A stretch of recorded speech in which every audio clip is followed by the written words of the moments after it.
Hey my dear listener, before we start, make sure to subscribe to the channel. Comment down where are you from and what's your time right now. Let's jump into the video. Story 1. The Ragged Poor in the wake of Edward III's cloth edicts.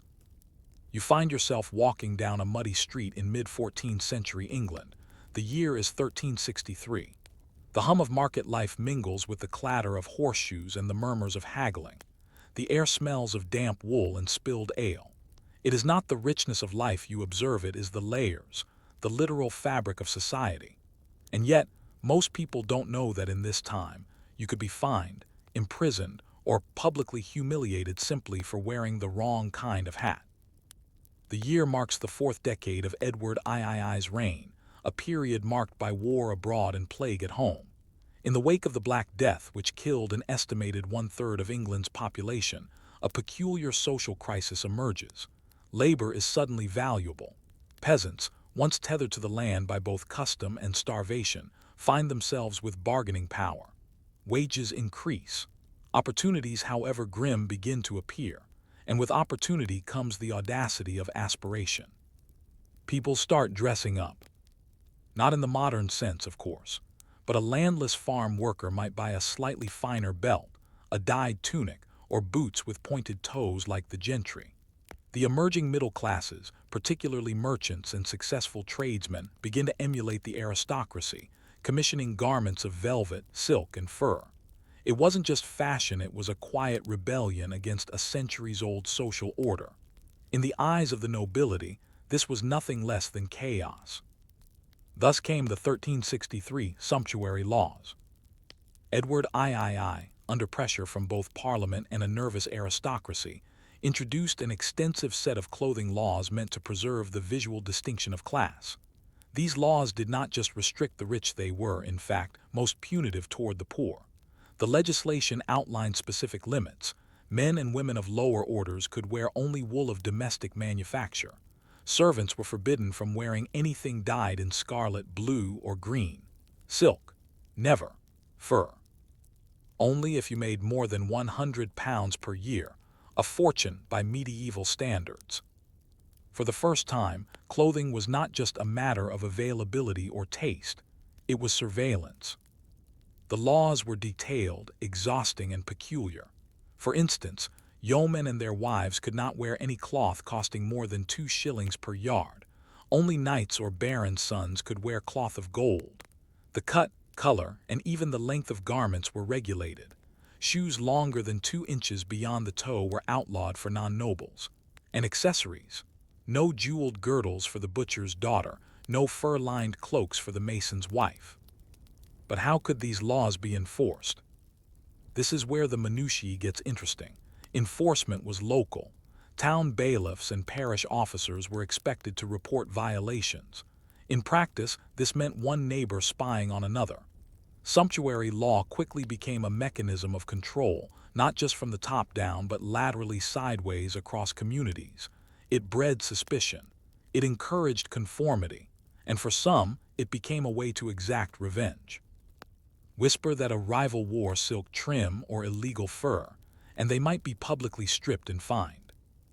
In cities like Norwich or York, where trade was bustling and social classes were blending, the problem was particularly acute. Merchants, many of whom were wealthier than minor nobles, began to test the limits. They dressed well, built grand houses, married their daughters to upwardly mobile apprentices. Their clothing, tailored in London or imported from Bruges, spoke of ambition. There was tension in every thread. Yet perhaps the most absurd reality of these laws was their failure. Time and again, Parliament issued revisions and reminders, each more desperate than the last.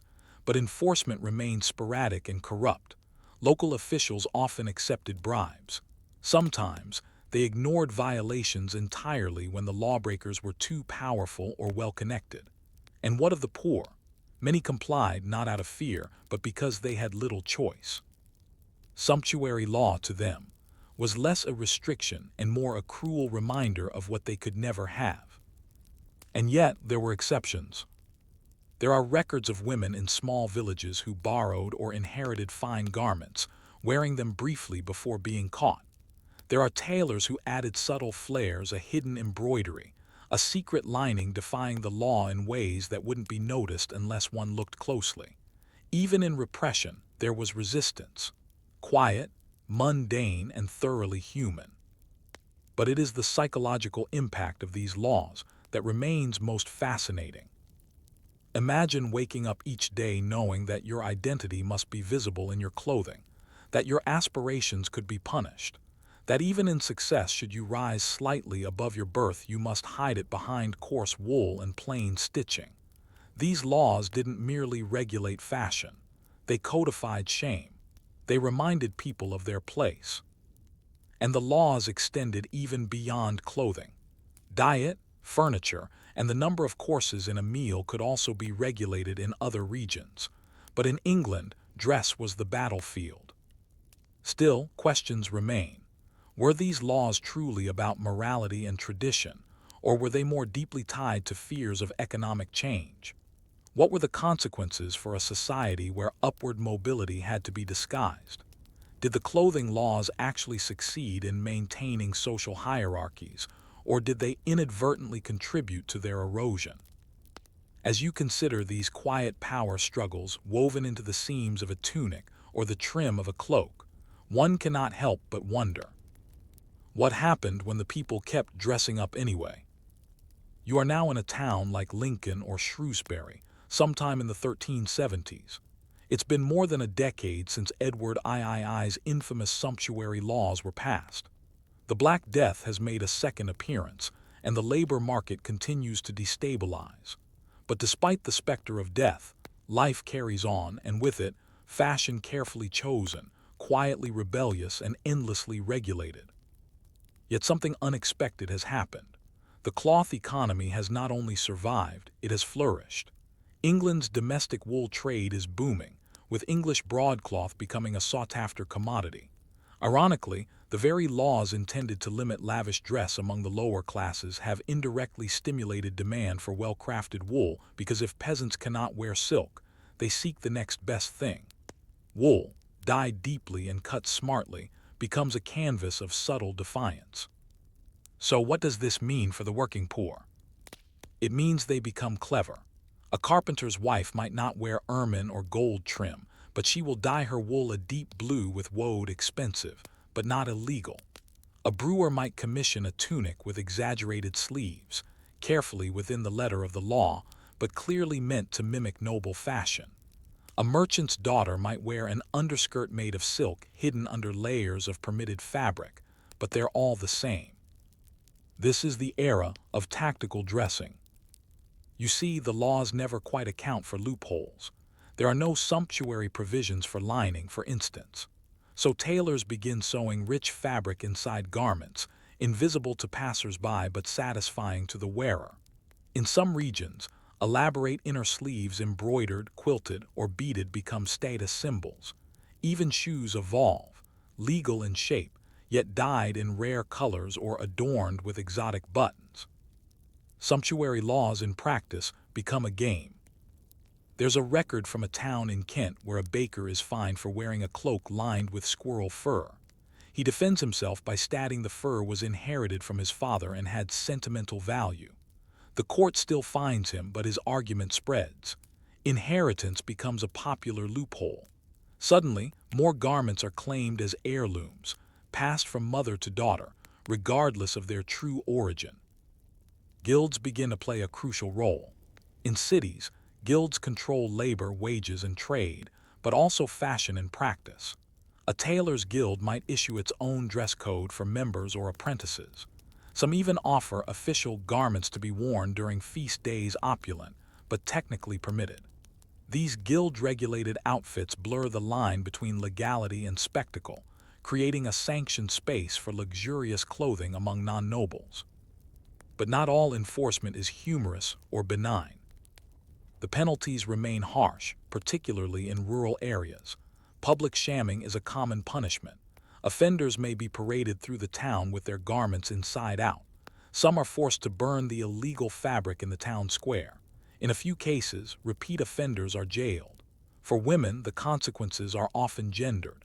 A single woman found wearing finery might be accused of prostitution, regardless of her station. Clothing becomes evidence of virtue, of obedience, of status. There are whispers in the chronicles of selective enforcement. A wealthy merchant's wife might get away with an illegal silk veil, while a widowed seamstress is fined for a second-hand dress that simply looks too fine. This inconsistency erodes faith in the law and deepens resentment. By the 1380s, enforcement is so sporadic that Parliament begins issuing new proclamations every few years, almost pleading with the public to take the matter seriously. Still, one must ask, why did people keep disobeying?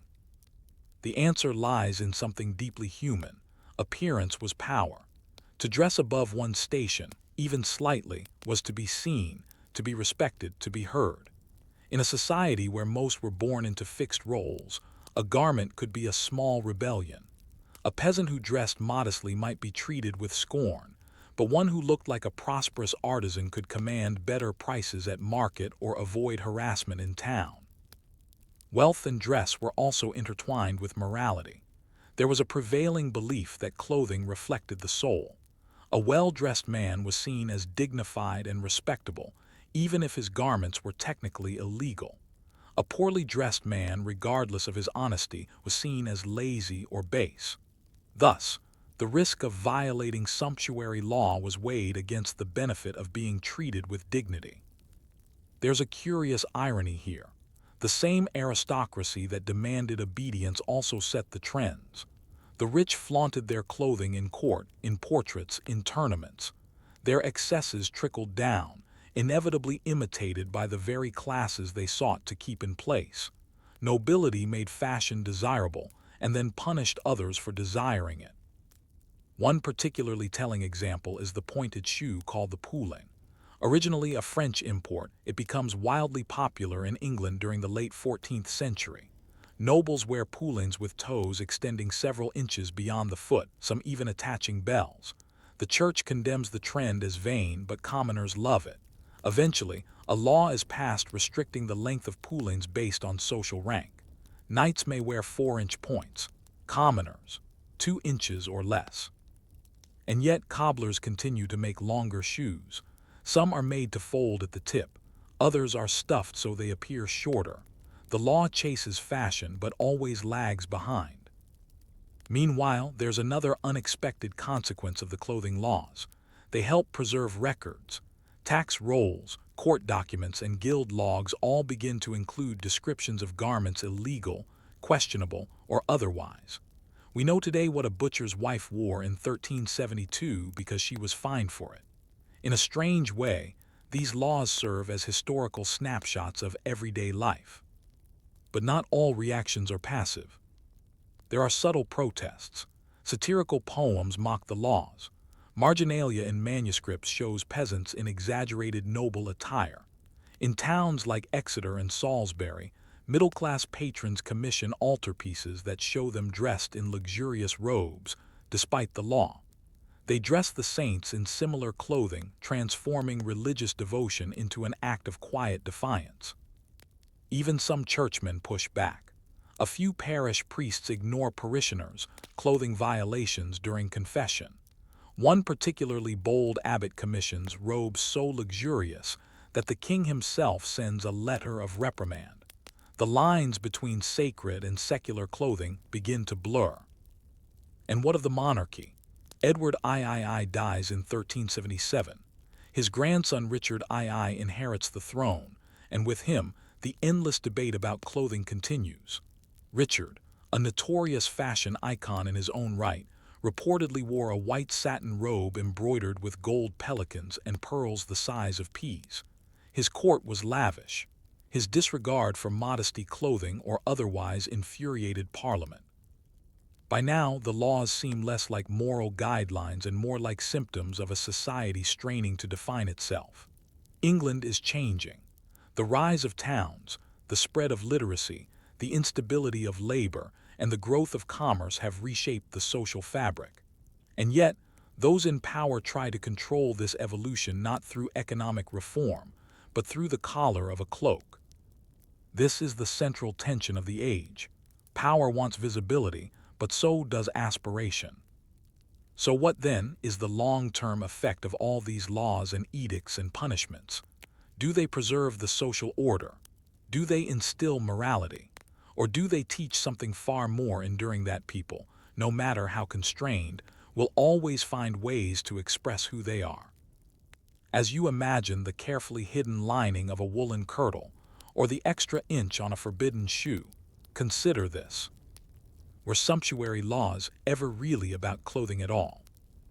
Let's return once more to the damp, cobbled streets of medieval England, this time in the early 15th century.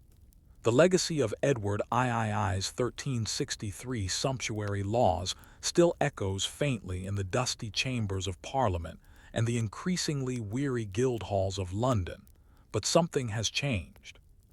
People have stopped listening. For decades, Parliament passed updated edicts 1384, 1390, 1402, each attempting to reinforce, reword, or reassert clothing restrictions across classes. Yet the deeper one peers into the archival records of this period, the clearer it becomes. Enforcement had become performative.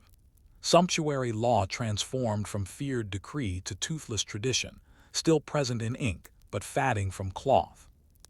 What led to this unraveling? In part, the rise of a commercial urban class. Wealthy merchants, skilled artisans, and prosperous guild leaders had permanently altered the social order. These individuals were not nobility, but neither were they peasants. They lived in houses with tiled roofs and glass windows, employed servants, and, most significantly, dressed the part. The law could say what it liked. These men and women could afford fine cloth and would not be stopped by lines drawn in statute books. In fact, dressing above one's station had, by the early 1400s, become a point of pride. A London draper's wife might attend church in a dress with velvet cuffs and a silk kirtle, not because she hoped to pass as noble, but because she was successful. Clothing was no longer just symbolic. It was proof of economic merit. The new middle class used attire not to disguise their origins, but to declare their achievements. These were not rebellious acts. They were simply facts of life. And so, the legal system quietly capitulated. You see, it wasn't that sumptuary laws were repealed, far from it. They continued to be written and rewritten, but their enforcement declined to a whisper. By 1430, few people were arrested or fined for clothing offenses unless the violation was egregious or politically motivated. In practice, the laws became tools of convenience used to shame or control dissenters, not to uphold any broad moral code. Still, the laws served another lingering purpose. They maintained the illusion of control. Monarchs and ministers knew they could not truly police cloth, but the existence of these laws allowed them to posture. Clothing legislation offered a symbolic reinforcement of hierarchy, a subtle but persistent reminder that one's place in the world was still subject to scrutiny. And occasionally, when a noble wanted to suppress a rising merchant, they might dust off a sumptuary regulation and wield it like a dagger hidden in a sleeve. But the culture was shifting, and so were the clothes. By the mid-15th century, styles had grown louder. Men wore broad-shouldered houppelins with fur linings and sweeping trains. Women donned elaborate hennins, conical headdresses with trailing veils that defied gravity and frequently decency. Silk imports from Italy flooded the wardrobes of England's cities, and tailors grew bolder in their designs. Shoemakers flaunted poulains that curled like ram's horns. Sumptuary law no longer shaped fashion, it merely commented on it. And then came the printers. The invention of the printing press in the mid-1400s introduced a new wrinkle. For the first time, critiques of social order, including laws regulating clothing, could be circulated more widely and cheaply. Satirical pamphlets, mocking the hypocrisy of nobles and clergy, reached readers beyond the court. In these pages, sumptuary law was portrayed not as moral guardianship, but as classist nonsense, laughable, archaic, and deeply out of touch. Even church influence was beginning to wane. Though ecclesiastical authorities had long condemned vanity, greed, and excess in fashion, their warnings were starting to ring hollow. When bishops themselves wore rings encrusted with gems and robes lined in fur, the average parishioner found it hard to take moral lectures on modesty seriously. At the same time, the fabric trade was becoming globalized. English wool was still prized, but now silk arrived from the East via Italian merchants. Velvet came from Flanders. Embroidered thread, buttons, and beads traveled across trade routes that crisscrossed Europe and the Mediterranean, regulating who could wear what became impossible when materials themselves were no longer predictable or traceable. How could a town constable in Coventry identify the origin of a thread of cloth, let alone its legality? It's also worth mentioning that the nobility had adapted, too. Realizing they could not prevent imitation, they embraced excess. Rather than banning certain styles outright, elites began to adopt fashion so expensive, so ludicrously impractical, that imitation was economically unfeasible. Trains that required attendants, cloaks so heavy they dragged in the mud, jewel-encrusted girdles, ostentatious embroidery, and cloth of gold that cost more than a modest home. These garments weren't protected by law, they were protected by wealth. They drew the line in gold thread, not ink. The nobility, always eager to distinguish themselves, created fashions that excluded by expense, not decree. Yet still the sumptuary laws remained, ghosts in the bureaucracy. The laws were revisited occasionally in Parliament, debated, reaffirmed, even copied in other countries. France, Italy, and the German states all issued their own versions. But like in England, enforcement was selective, and the laws became less about fabric and more about symbolism. They represented a fading worldview, a belief that appearance could and should reflect immutable social truths. In truth, the laws had long been about something deeper. They were about fear. Fear of change, of disruption, of upward mobility. Fear that the world might become unrecognizable, where a merchant might dine with a duke or a weaver's son might marry into money. Clothing was the visible symptom of a deeper anxiety that birth might not determine worth forever. By the end of the 15th century, as the Renaissance dawned, the concept of personal identity began to take root. Art, literature, and philosophy all pointed toward the individual rather than the estate. Clothing, once communal and codified, became increasingly personal. Self-expression quietly entered wardrobes.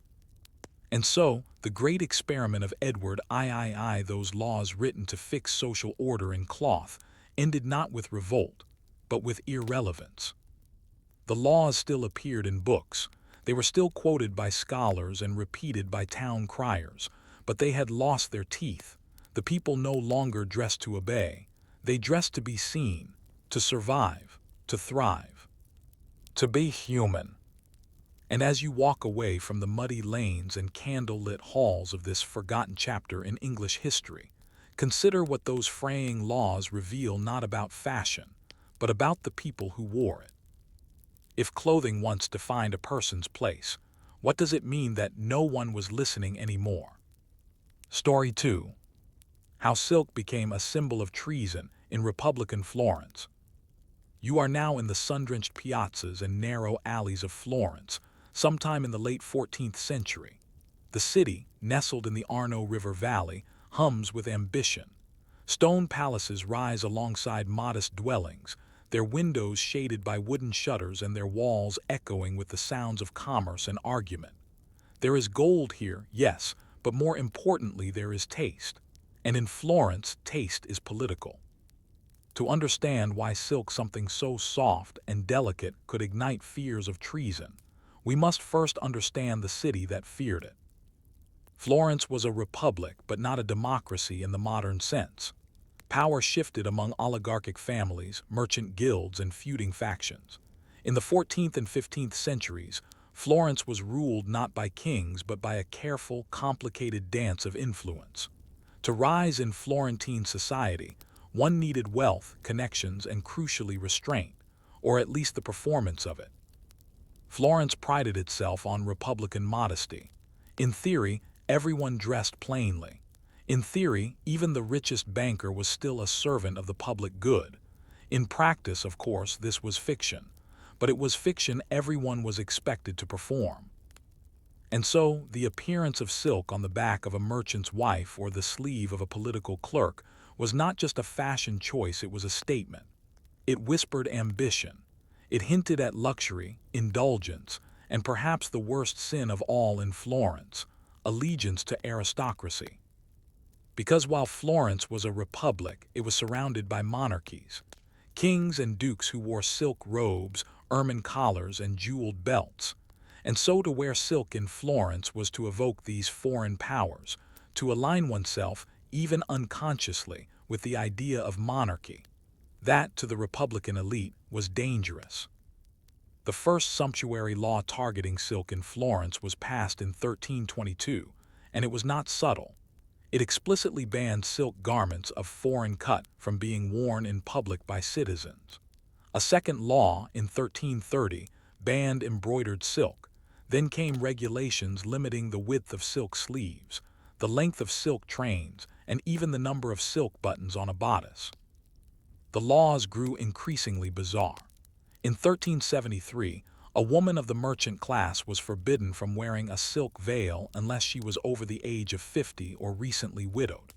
In 1396, tailors were fined for producing silken hose for unmarried men under 30, for fear the item encouraged youthful disorder. Silk, in essence, became a canvas for moral suspicion. But why silk specifically? Because silk was a foreigner in Florence.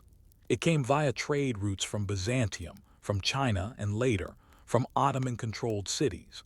The journey of silk into Europe through Genoese and Venetian merchants, across the Alps or via the sea made it expensive, exotic, and mysterious. Even as Florentine weavers began to produce their own silk textiles, the fabric retained a foreignness that could not be washed out.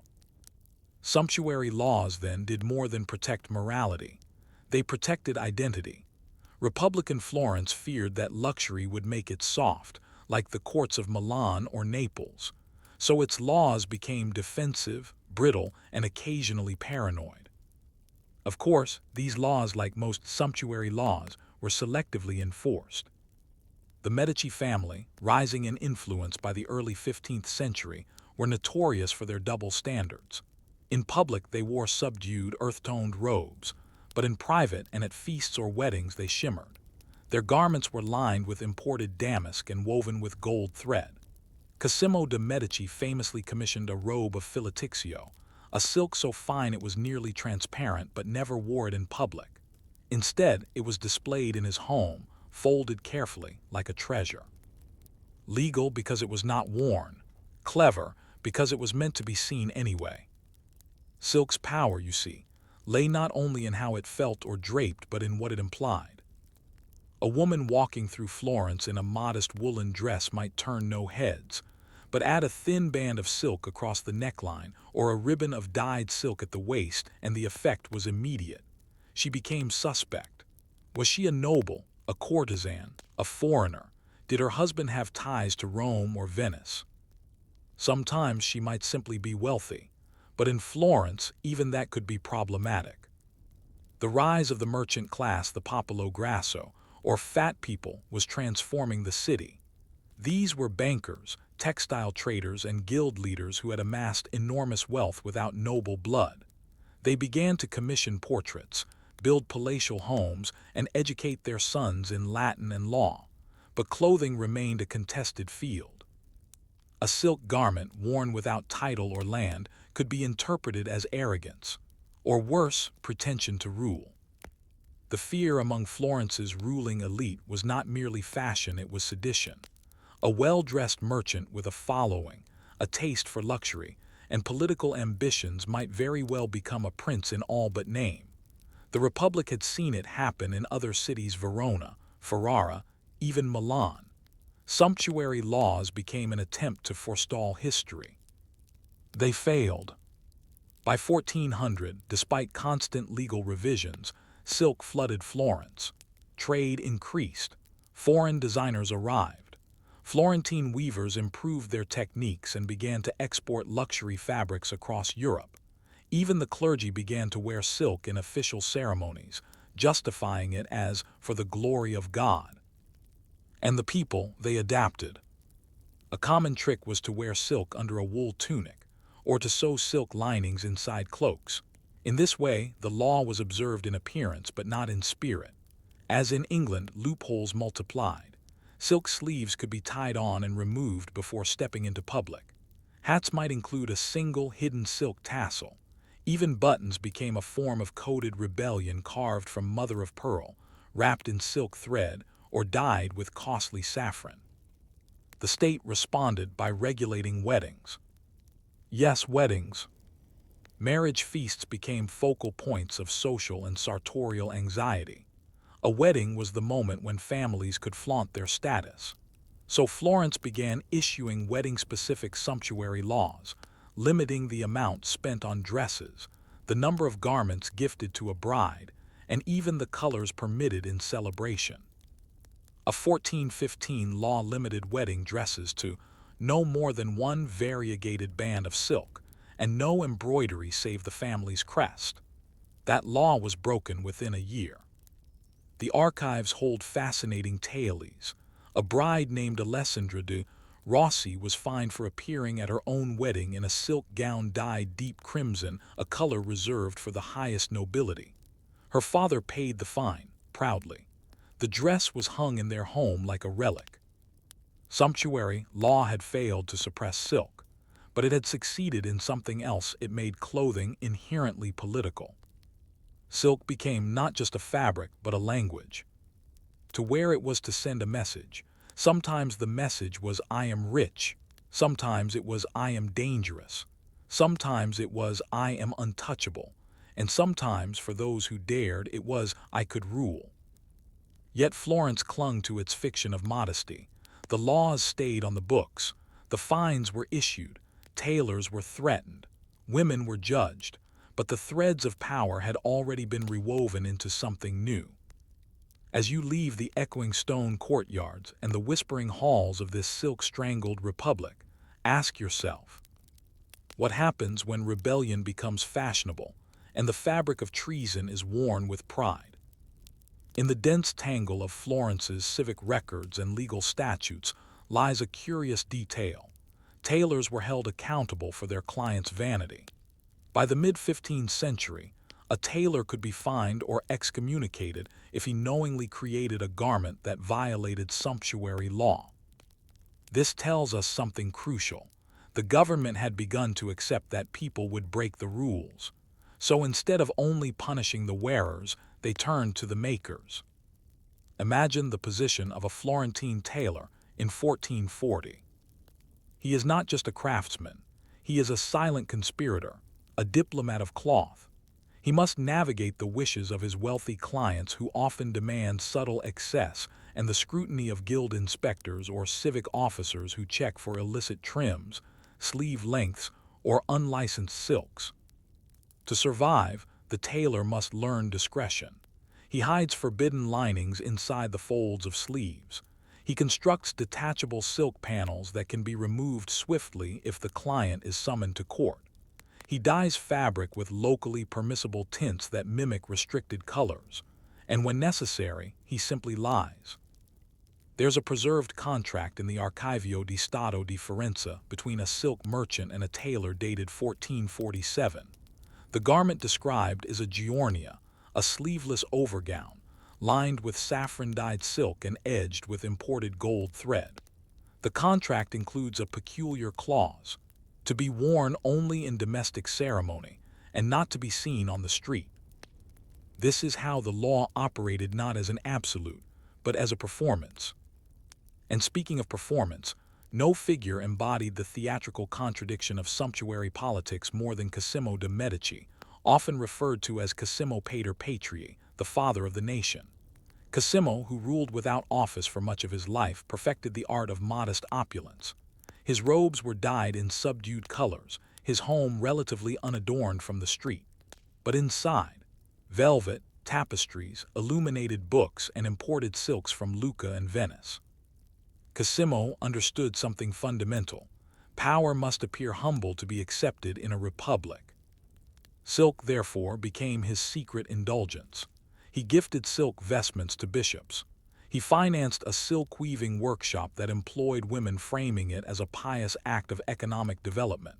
And yet, in private letters, he requested silken garments from abroad, specifically noting that they should be modest in appearance but pleasing to the hand. That phrase, pleasing to the hand, perfectly captures the essence of Florentine sumptuary hypocrisy. Garments were made to be seen, yes, but also to be touched, handled, shown in trusted company. It was a private indulgence, a sensory rebellion, a language spoken in folds and textures. The merchant class learned this language well. By 1450, Florence was filled with men who dressed plainly on feast days and richly in salons. They wore dark wool cloaks outside and unbuttoned them indoors to reveal embroidered silk waistcoats. Women stored elaborate silk gowns in cedar chests, worn only in the company of trusted friends. Children were dressed modestly until the age of 10, when they could begin wearing family cloth, a euphemism for garments that technically violated the law but bore traditional or inherited value. Florentine society became a theater of compliance, with silk as its forbidden script. The very people passing sumptuary laws were often the ones breaking them. The priori, elected officials who governed the city, frequently hosted banquets featuring guests robed in scarlet silk and pearl-trimmed collars. Enforcement became deeply personal. Tailors were protected or punished depending on whom they served. Merchants gained or lost prestige based on the subtlety with which they skirted the law. This game had consequences. Those who erred too boldly could find themselves accused not just of vanity, but of political disloyalty. In 1457, a banker named Tommaso Sodrini hosted a wedding for his daughter in which over 20 women were seen wearing silk dresses with golden sleeves. It made headlines in Florence. The Signoria, the governing body, responded by investigating not the guests, but the host. The implication was clear. Lavish dress suggested ambition, and ambition suggested disloyalty to the Republic. Tommaso was fined heavily and quietly removed from several civic boards. His offense had not been treason but taste, and in Florence, sometimes that was enough. There were others, too, who suffered more than fines. Courtesans, for example, became a target of intense sartorial scrutiny. Their silk garments were seen not just as moral threats, but as aesthetic rivals to married women. In response, Florence passed laws that dictated how sex workers could dress. They were required to wear yellow veils and banned from wearing any silk above the waist. Violations led to imprisonment or forced relocation to the city outskirts. But like everyone else, the courtesans adapted. Some lined their outerwear with silk, wore long gloves embroidered with discreet patterns, or attached silk garters beneath their skirts. The city may have tried to make them invisible, but silk let them shimmer in the shadows. Meanwhile, the silk trade itself kept expanding. By the mid-15th century, Florence had over 200 silk workshops. While Venice controlled much of the import market, Florence invested in domestic production, spinning its own blends of silk and cotton known as fustian, and experimenting with dye techniques. The industry created jobs, wealth, and civic pride. The paradox was striking. The city wanted to ban silk from public life while also profiting immensely from its manufacture and export. Guilds, always central to Florentine power, found themselves in awkward positions. The Art della Seta, the Silk Guild, was among the richest and most influential. Its members sat on advisory councils, funded churches, and commissioned public works. To challenge silk publicly was to challenge the guild itself. Thus, sumptuary law became increasingly symbolic. It was no longer a tool of regulation, it was a gesture, a ceremonial nod to virtue in a city driven by vice, commerce, and ambition. Silk, like politics, was about appearances. In this environment, even silence became suspicious. To abstain from silken displays entirely was considered strange. What did you have to hide? Were you poor? Were you sanctimonious? Or were you plotting something worse, aligning with religious radicals or Republican purists who might try to upend the delicate social order? Because that order, as everyone knew, was fragile. Florence was always on the brink of transformation, political, economic, religious. And clothing, that most visible marker of self, became the battlefield. Silk was no longer simply a fabric. It had become a mirror, reflecting each citizen's relationship to power, wealth, and ambition. Cosimo de' Medici saw this clearly. He funded both the church and the arts. He wore his modest robes but kept silken cushions in his study.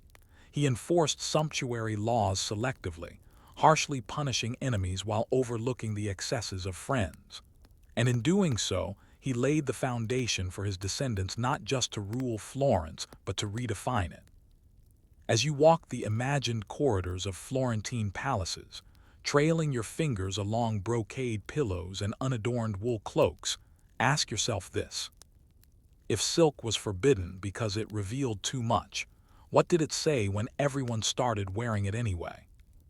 The year is 1494, and Florence trembles. The Medici have been expelled.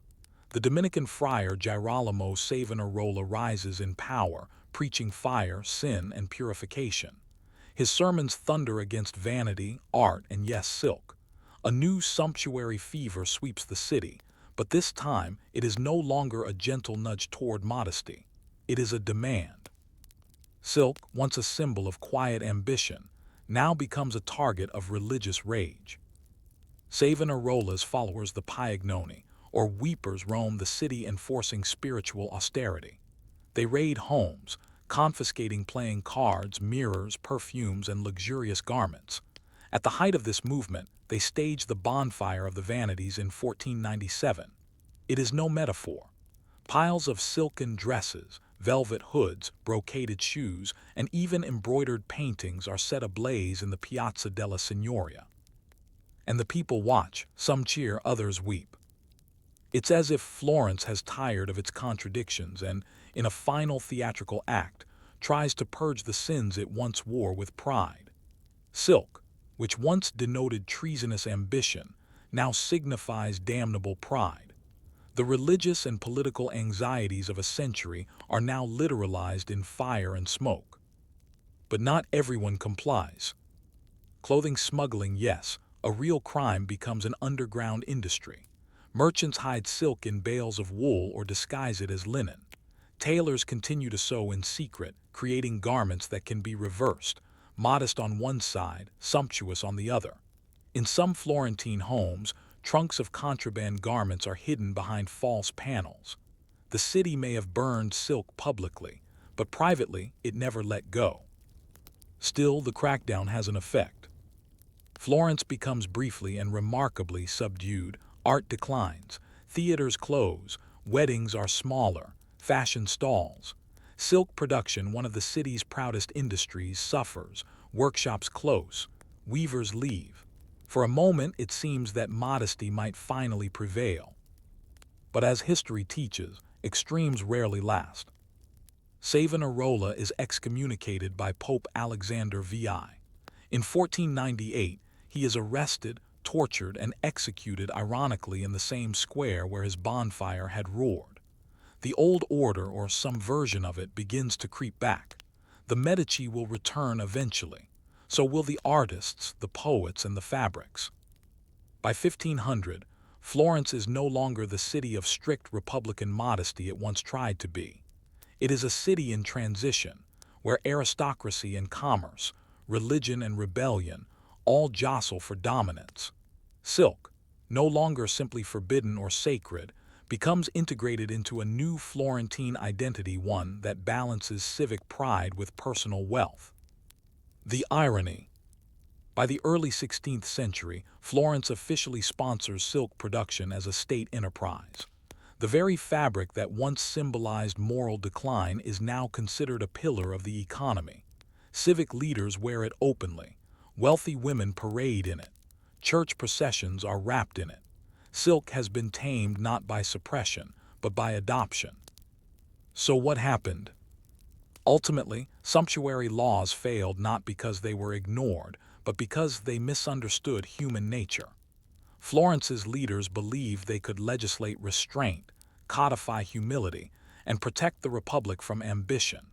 But what they missed was that people, whether weavers, merchants, or Medici bankers, need to be seen. Silk offered something the law could never take away: presence. In a world where class, gender, and politics restricted so much, clothing was one of the few realms where ordinary citizens could assert control. Not full control, of course, but a ribbon here, a lining there, a choice of color or sleeve. These were quiet rebellions. And in Florence, even silence spoke volumes. And so silk endured. It endured the republic, the oligarchy, the theocracy. It survived fires and fines. It outlived tailors and friars alike. Because ultimately, silk was never really about fabric. It was about identity. In the great tapestry of Florentine history, each thread of silk carries a secret of a tailor's cunning, a bride's pride, a merchant's ambition, or a friar's fury. Together, they form a story far more durable than any statute or sermon. As you step back from this rich, tangled portrait of a city that tried and failed to deny its own beauty, consider this final thought. If the law could not stop people from dressing like princes, did Florence ever truly remain a republic? Story 3. The monastic robe and regulation in medieval France. It is sometime around the year 1215, and you are walking through the quiet cloisters of the Cistercian Abbey of Pontigny, nestled in the heart of the French countryside. The air is still. A pale morning light filters through narrow, stained-glass windows, and the only sound is the soft rustling of fabric woolen habits brushing stone floors. There is no color here, no gold, no silk, no embroidery. It is not by accident. The Cistercian monks, like many monastic orders in medieval France, have embraced a doctrine of radical simplicity both in word and in wardrobe. Their robes are undyed wool, coarse and pale. Unlike the richer Benedictine communities, who wear black, the Cistercians choose the color of sheep, unaltered by human vanity. It is part of their identity, woven as tightly into their daily rituals as the psalms they chant. But simplicity, in medieval monasticism, is not simple. Behind every fold of cloth lies centuries of conflict, control, and regulation, a history of attempts by both religious and secular authorities to contain and shape the clothing of those who had supposedly renounced the world. Indeed, the question of how monks and nuns should dress was not a minor one. It was a matter of spiritual discipline, of institutional hierarchy, and even political reputation. In the early Middle Ages, the rules of monastic dress were loosely enforced. The rule of Saint Benedict, written in the 6th century, advised moderation and functionality. Monks should wear what was adequate, warm, and humble. But by the 12th and 13th centuries, monastic wealth had grown enormously. Abbeys like Cluny and Saint-Denis accumulated land, gold, art, and garments that would rival those of the nobility. This growing opulence did not go unnoticed. Visitors to these wealthy abbeys sometimes described monks wearing cloaks lined with fur, tunics trimmed with silk, or even ornate gloves stitched with ecclesiastical symbols. These were not the simple ascetics of early Christian tradition. They were powerful men, dressed accordingly. The church responded with dress codes, or more precisely, monastic sumptuary regulations. These rules were not unlike those issued by kings and cities. They listed acceptable fabrics, colors, fasteners, and accessories. They often prescribed the exact number of garments a monk could own. Cloisters were inspected. Abuses were noted.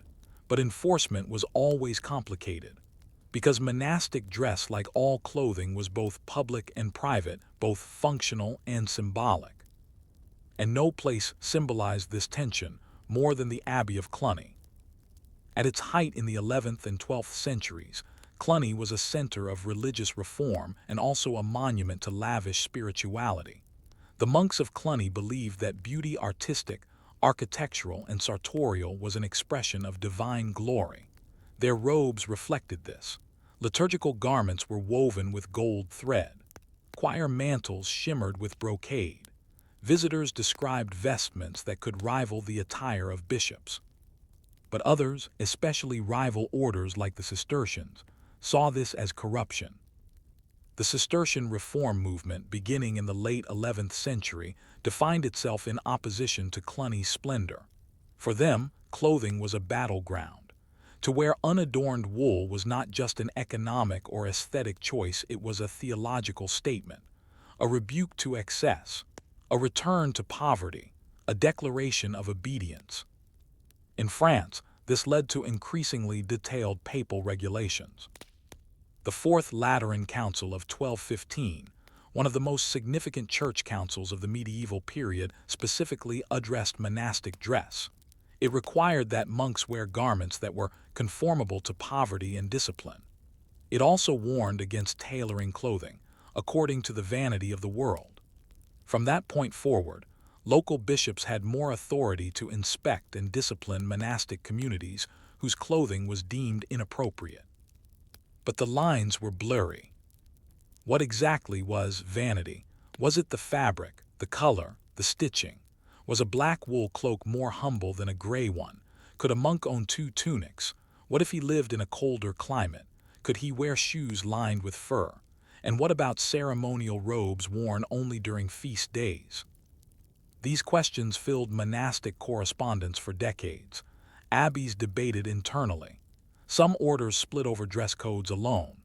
The Franciscans, emerging in the 13th century, took things further, eschewing not just rich clothing but even shoes. They walked barefoot, wore patched tunics, and embraced the image of holy poverty. But even among Franciscans, disputes emerged. As some members accepted gifts of better robes from patrons, they were accused of betraying the order's principles. A splinter group, the spiritual Franciscans, demanded strict adherence to poverty, including in clothing. Their conflict with the church became so intense that some were excommunicated and even executed for heresy. Clothing, quite literally, became a cause for martyrdom. It wasn't only monks. Nuns, too, were bound by complex dress codes. In 14th century France, convents were regularly inspected for violations. Nuns were forbidden from wearing silk veils, jeweled crosses, or dyed gowns. And yet, many records suggest they did so anyway, often gifts from noble families seeking spiritual favor. One abbess in a small convent outside Chartres was chastised in 1389 for maintaining a wardrobe with more than 30 pieces, many trimmed in silver thread. Her defenders argued these garments were for ceremonial use and used sparingly. But the conflict revealed something deeper. The boundary between asceticism and dignity was never clear. Indeed, clothing in monasteries was not only about poverty, it was also about order. Uniform robes created visual unity. They erased individuality. They signaled hierarchy. Abbots wore different garments than novices. Choir monks dressed differently from lay brothers. Every fold, hem, and belt signaled a place in the structure. And then, of course, there were the robes of the dead. In many monasteries, garments of deceased monks were redistributed. The act was practical but also spiritual. To wear a dead brother's robe was to accept mortality, humility, and community. But even here, tensions arose. Some monks altered the robes they inherited, adding extra warmth or ornamentation. Others refused them altogether, citing hygiene or dignity. It seems no aspect of monastic clothing was free from scrutiny. But perhaps the most revealing detail of all is this: even imprisonment had a dress code.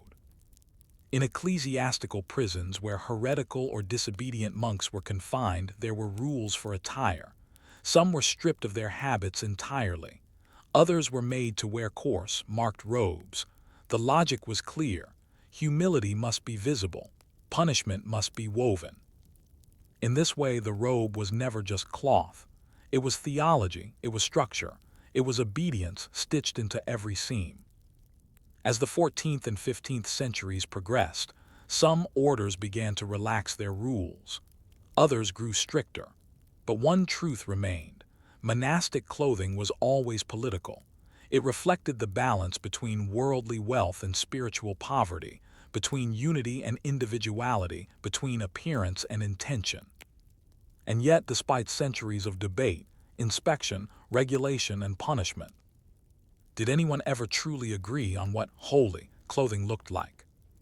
Step into a monastery courtyard in 14th century France, perhaps at the Abbey of Saint-Germain-des-Prés or Saint Martin of Tours. You'll see a chorus of robes in motion, each cut to code, each hem a quiet signal of rank and role. At first glance, all the monks may appear alike, cloaked in their customary habits. But look closer and you'll find an entire unspoken hierarchy, stitched not in gold but in rule-bound cloth. This was not merely the product of tradition. It was the result of centuries of careful and often contested regulation. Each monastic order in medieval France maintained distinct guidelines for how its members should dress, guidelines that not only preserved internal discipline, but also helped distinguish one order from another in the eyes of both the church and the laity. These guidelines were codified, monitored, and policed with a seriousness that seems almost disproportionate until you realize what was really at stake: identity, obedience, and authority. Take, for instance, the Benedictines. One of the oldest and most established orders, they wore black habits, hence the nickname Black Monks. The black was symbolic: humility, death to the world, discipline. But it was also practical. Dark wool hid stains and wear. Over time, however, some Benedictine abbeys allowed modifications. In richer monasteries, the black robe might be made of fine worsted wool, dyed darker with imported pigments and lined for warmth. Occasionally, the hood might be slightly larger, the belt better woven. Small changes, perhaps, but every stitch beyond what was strictly necessary raised questions. The Cistercians, as mentioned in Section 1, responded to Benedictine softness by enforcing a stricter dress code. Undyed, white wool robes, symbolic of purity and simplicity. Their rulebooks forbade any decoration, no embroidery, no contrasting cuffs, no hidden linings. Even the cut was plain. Yet Cistercian records from Burgundy in the early 1300s reveal that over time, some abbots began allowing additional cloaks or footwear made of soft leather, citing cold weather. Thus, exceptions crept in, often practical, sometimes political. One cannot forget the Carthusians, an order so austere that its monks lived in near-complete silence. Their habits were plain and rigidly standardized: long white tunics, scapulars, and cowls. But even among them, there are occasional mentions of resistance. A monk at the Chartres de Vauvert was reprimanded in 1368 for secretly altering his cowl to allow more movement, and affront to the order's ideal of restraint. His punishment: removal of all garments save a single tunic and exclusion from communal prayers. Then there were the Dominicans, the order of preachers. Their attire combined elements of humility and presence: a white habit, symbolizing purity, covered by a black cloak. Because their mission was partly public preaching in cities and debating heretics, their garments had to walk a fine line between modesty and visual clarity. Their clothing marked them, both in churches and in the streets. The Franciscans, meanwhile, embraced poverty more radically. Their brown or gray habits were meant to be homespun, roughly made, with no adornment. They tied their robes with a simple rope, often with 3 knots to represent vows of poverty, chastity, and obedience. But as the order grew and gained patrons, some communities became better funded. Tailors began making neater habits. Some friars were even buried in silk-lined robes, gifts from grateful noble families. Others refused such burial garments, insisting on being buried in rags. This diversity of clothing within and between monastic orders sparked tensions. Church councils often found themselves playing the role of textile arbitrator. The Council of Vienne in 1311 debated the clothing of friars in public spaces, warning against soft or ostentatious fabric. The Avignon papacy, wary of criticism, issued bulls regulating monastic attire with language that balanced between reminding and reprimanding. But enforcement varied. Some abbeys embraced reform. Others resisted, quietly rewriting their own internal rules to allow greater latitude. And in the shadows of these debates lurked an enduring concern: clothing as seduction. This was especially sensitive in nunneries. In several French convents, records show bishops investigating the wardrobes of sisters accused of vanity. In one particularly vivid case from the convent of St. Clare in 1424, an abbess was accused of hoarding silk veils and imported linen under her mattress. She defended herself by claiming the items were gifts for feast day ceremonies, but the scandal was enough to attract diocesan intervention. It wasn't only about spiritual purity, it was also about public image. Monasteries relied on the generosity of patrons, nobles, merchants, even royalty. These patrons expected their money to support humble, pious servants of God. If reports emerged that monks were wearing furs or silks, even behind monastery walls, donations could dry up. Thus, monastic clothing became a form of public relations. The more visibly austere the robes, the more persuasive the appeals for alms. But there were deeper dynamics at play. Clothing was used not only to distinguish between orders, but also to enforce internal hierarchies. Novices wore simpler tunics. Elders wore additional mantles or scapulars. Some abbots wore decorative rings or staffs, signs of ecclesiastical authority, but even these were occasionally challenged. In 1371, a reformist group of Benedictines at a small abbey in Anjou demanded their abbot stop wearing his fine cloak during processions, calling it the cloth of Pharaoh. The dispute escalated to Rome.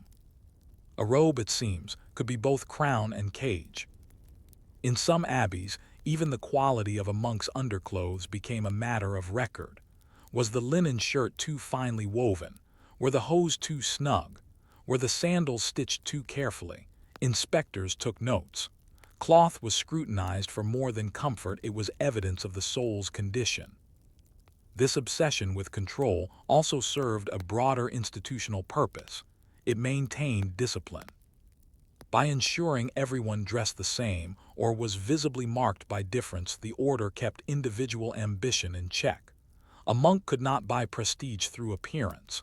A nun could not flaunt favor with embroidered gifts. In theory, at least. But the world has a way of slipping in through seams. Tailors continued to offer donated services to abbeys. Cloth merchants gave discounts to gain spiritual favor. And in times of plague or famine, the strictest rules were quietly suspended. Monks allowed warmer cloaks, nuns permitted slippers, everyone grasping at survival over symbolism. Still, the expectation remained. Your robe was your witness. It spoke to who you were, who you obeyed, and how much you had surrendered. And for many, that surrender was never total. As you walk away from these cloisters where silence is sacred and wool is law, ponder this. If even the holiest souls struggled to follow the rules of the robe, what hope was there for those outside the walls?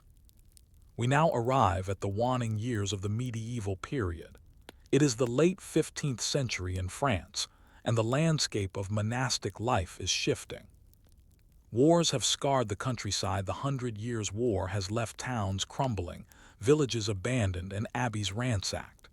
The Great Schism has shaken the authority of the church. Plague has visited repeatedly. And through it all, the robes remain tattered, mended, regulated, and still deeply symbolic. But by now, everyone knows. The rules are more flexible than they appear. In theory, monastic garments are still governed by a mixture of canonical law, papal bulls, and internal regulations. They are meant to express spiritual humility and unity. But in practice, the purpose of monastic clothing has evolved. It is no longer just a sign of devotion. It is a sign of status, function, allegiance, and survival. In larger abbeys like Cluny or Saint-Denis, elaborate liturgical processions have returned. The robes worn on these occasions, vestments, copes, albs, dalmatics, are crafted by skilled artisans, sometimes imported, often maintained at considerable expense. These ceremonial garments are rich in brocade, embroidery, and precious trim, yet they are defended on the basis that they honor God, not the wearer. This is the theological loophole that becomes more prevalent in late medieval France. When beauty is dedicated to God, it becomes sanctified, not sinful. Thus, the same clergy who denounced silk in daily wear are now wrapped in it at Easter Mass. But even beyond the altar, monastic clothing is changing. Functionality begins to compete with ideology. In cold regions, monks argue for thicker, better-lined habits. In areas struck by plague, new rules allow for faster laundering and extra tunics. Some monastic orders begin experimenting with uniform codes that still allow local adaptation, a sign that enforcement is now more concerned with stability than absolute discipline. Even lay brothers, non-ordained members who perform manual labor, begin to wear slightly modified robes that allow for freer movement. Their habits are made of rougher wool, dyed darker, and tailored for labor. Yet they too are bound by rules. In some abbeys, a lay brother caught altering his robe or using forbidden fastenings could be punished as severely as a monk who broke his vow of silence. Meanwhile, the political visibility of monastic orders increases. In towns and cities, monks become involved in civic affairs, teaching, healing, arbitrating disputes. Their robes become part of the urban landscape. They are no longer symbols of removal from the world, but active agents within it. This creates a new tension. The robe, once a uniform of retreat, becomes a badge of influence. The more recognizable the habit, the more authority the wearer seems to hold. Different orders begin to subtly emphasize their visual distinctiveness. The Dominicans retain their black cloaks over white tunics. The Franciscans remain resolutely austere. The Benedictines expand their liturgical wardrobes. The Carthusians maintain silence and in their simplicity become paradoxically iconic. The French monarchy, ever sensitive to signs of loyalty and power, begins to take notice. Royal charters grant privileges to certain abbeys, and with them, greater freedom in dress. Some monastic leaders are permitted to wear violet-lined robes or heraldic symbols, technically restricted, but allowed by royal exception. These robes signal more than piety, they suggest a tie to power. This is how, ironically, the robe becomes politicized again. Just as Florentine silk once marked rebellious ambition, so now do monastic garments begin to hint at courtly influence. The abbots of major French monasteries often sit in parliament, advise bishops, and even correspond with the king. Their clothing must reflect their role but without violating the illusion of humility. A difficult balance, a familiar one. There are efforts to push back. Reformist voices, both inside and outside the church, begin calling for renewed simplicity. The writings of Jean Gerson, the chancellor of the University of Paris, decry excess among religious orders. Councils debate new uniformity. Yet these efforts often fail not because the ideas are wrong, but because the institutions have changed. Monasteries are no longer isolated communities of prayer. They are landlords, schools, hospitals, and political agents. Their clothing must carry the weight of representation. The final irony of the medieval monastic robe is that the more it tried to symbolize humility, the more it came to embody power. Consider the story of Dom Jacques Lartigue, abbot of a well-known Benedictine abbey in northern France in 1495. His robe was a masterpiece crafted from thick black wool, lined with lamb's wool and fastened with hand-forged silver clasps. It was practical, yes, but it was also a gift from a duke. When questioned by a local bishop, Lartigue replied, "The robe honors the giver, serves the body, and reflects the grace of God. What more can be asked of cloth?" He wasn't wrong, but his answer revealed something deeper, that the robe had become a compromise between ideal and reality. Even among those who claimed to renounce the world, The pressures of status, politics, and survival seeped in through the weave, through the thread, through the very wool they once claimed would separate them from sin. And so, by the dawn of the 16th century, the monastic robe was no longer just a garment of asceticism. It was a document of alignment, of authority, of evolution. Every hem and hood told a story not only of spiritual discipline, but of institutional complexity. As we leave the monastic world behind, we are left with a final question, folded deep into the sleeves of centuries. If even the simplest garment could be corrupted by power, was the robe ever holy to begin with? Story 4. How purple became political in Byzantium. You are now in Constantinople, sometime in the 10th century, walking under the brilliant sun that glints off golden domes and marble colonnades. The city, capital of the Eastern Roman or Byzantine Empire, is at the height of its splendor. But your eyes are not drawn to the architecture. They are fixed on something rarer, more potent, and more feared than steel. The color purple. Specifically, Tyrian purple, a deep, lustrous, almost blood-like hue extracted painstakingly from the Murex sea snail. It is the color of empire, of eternity, of birthright. And in Byzantium, it is illegal for anyone but the imperial family to wear it. You could wear gold if you could afford it. You could wear silks, perhaps, or brightly dyed reds and greens.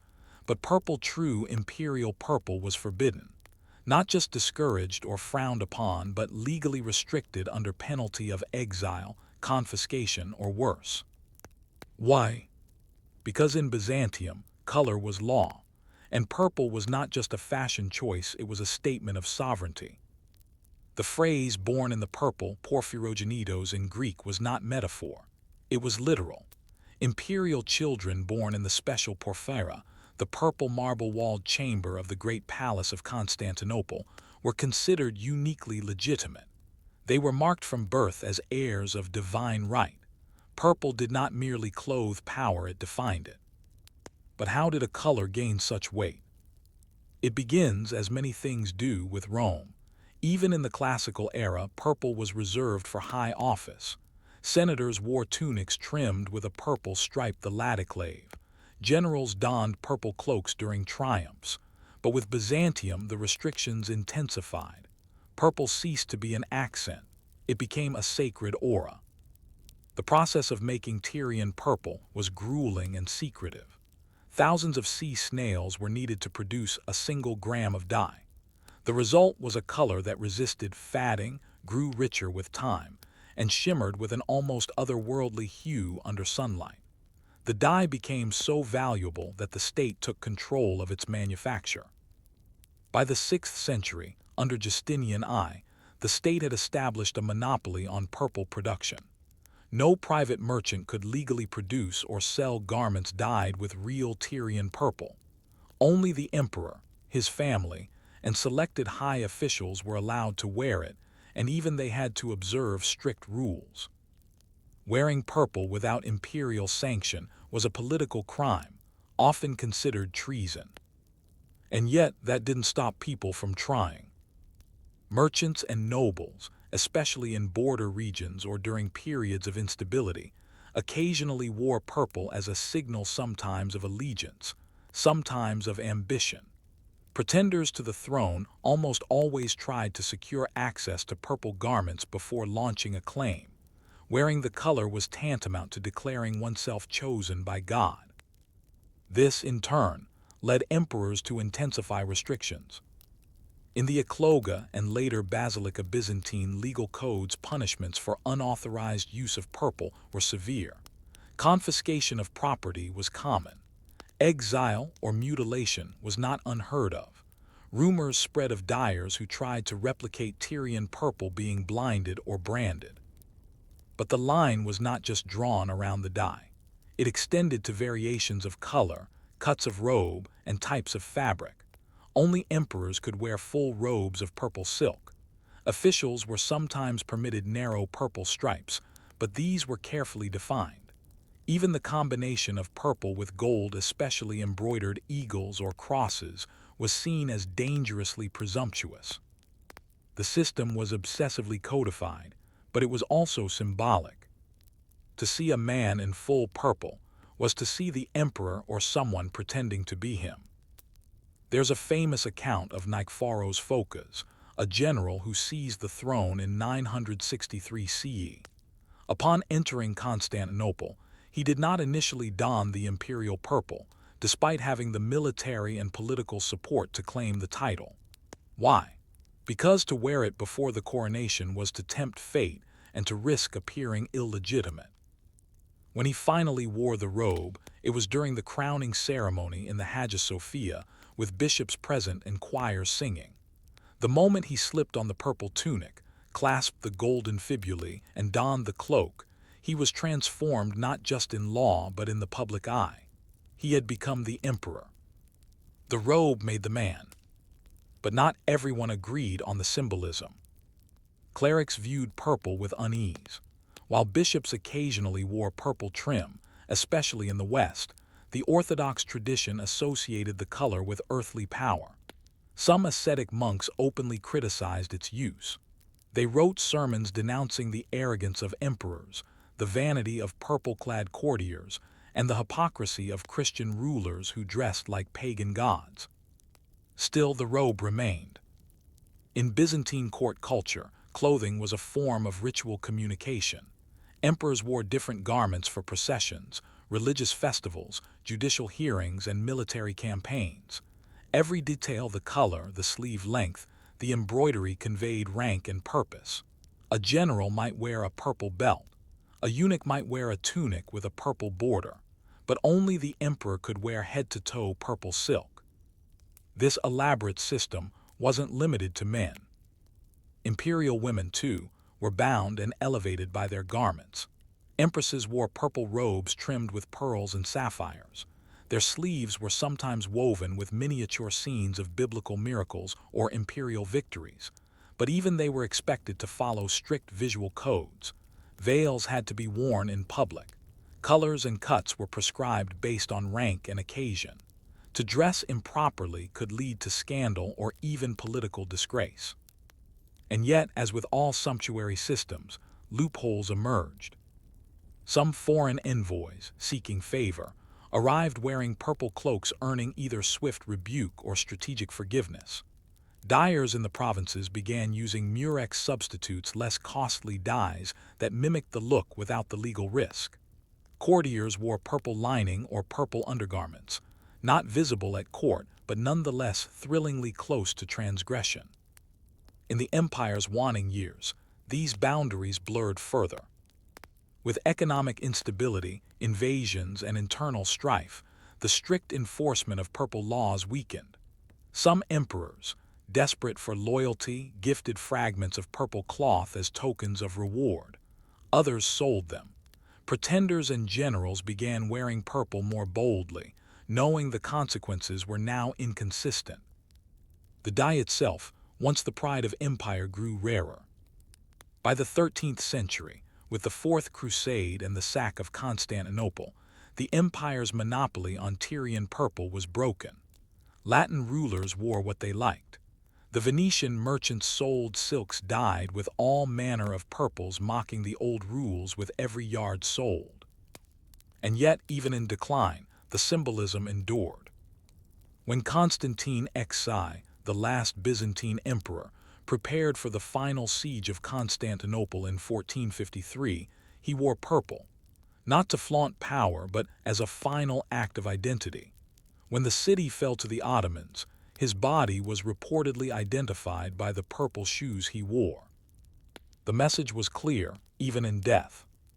The emperor had died an emperor. As you step away from this world of sea-snail dyes, gold-threaded tunics, and marble chambers bathed in royal light, consider this. If color can define who rules and who serves, what does it mean when the world forgets what the color ever meant? Imagine now that you're standing just outside the ceremonial Chrysotriclinos, the golden throne room of the great palace of Constantinople. The air is thick with incense. Beyond the doorway, marble columns and mosaics glint with golden tesserae, and embroidered curtains shimmer with faint light. At the center of it all sits a throne, and behind it, a wall hung with purple cloth. But this is not just decorative. This is authority made visible. In Byzantium, the entire system of imperial rule was constructed as a spectacle, and color was its primary language. More than the sword, more than coinage or laws, it was clothing, and specifically the use of purple, that held together the illusion of divinely ordained power. But illusions require maintenance, and that's where bureaucracy enters the story. By the 9th and 10th centuries, under the Macedonian dynasty, the Byzantine court had developed a vast and intricate system of ceremonial roles, ranks, and corresponding dress codes. These were codified in court manuals, such as the Kledorologion of Philithios, written in 899 CE, which detailed the appropriate garments, colors, and accessories for every official, from lowly scribes to the highest military generals. This manual was not just a list of titles, it was a script for imperial theater.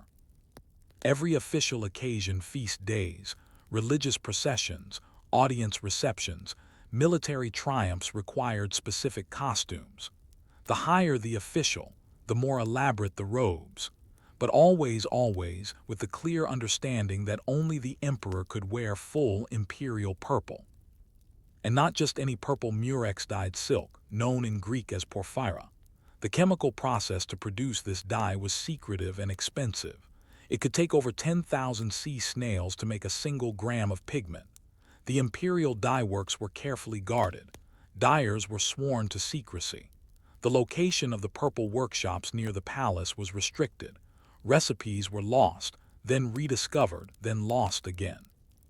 The importance of the dye was so great that the emperor's clothing was sometimes inspected for authenticity, just as coins were checked for proper weight and alloy.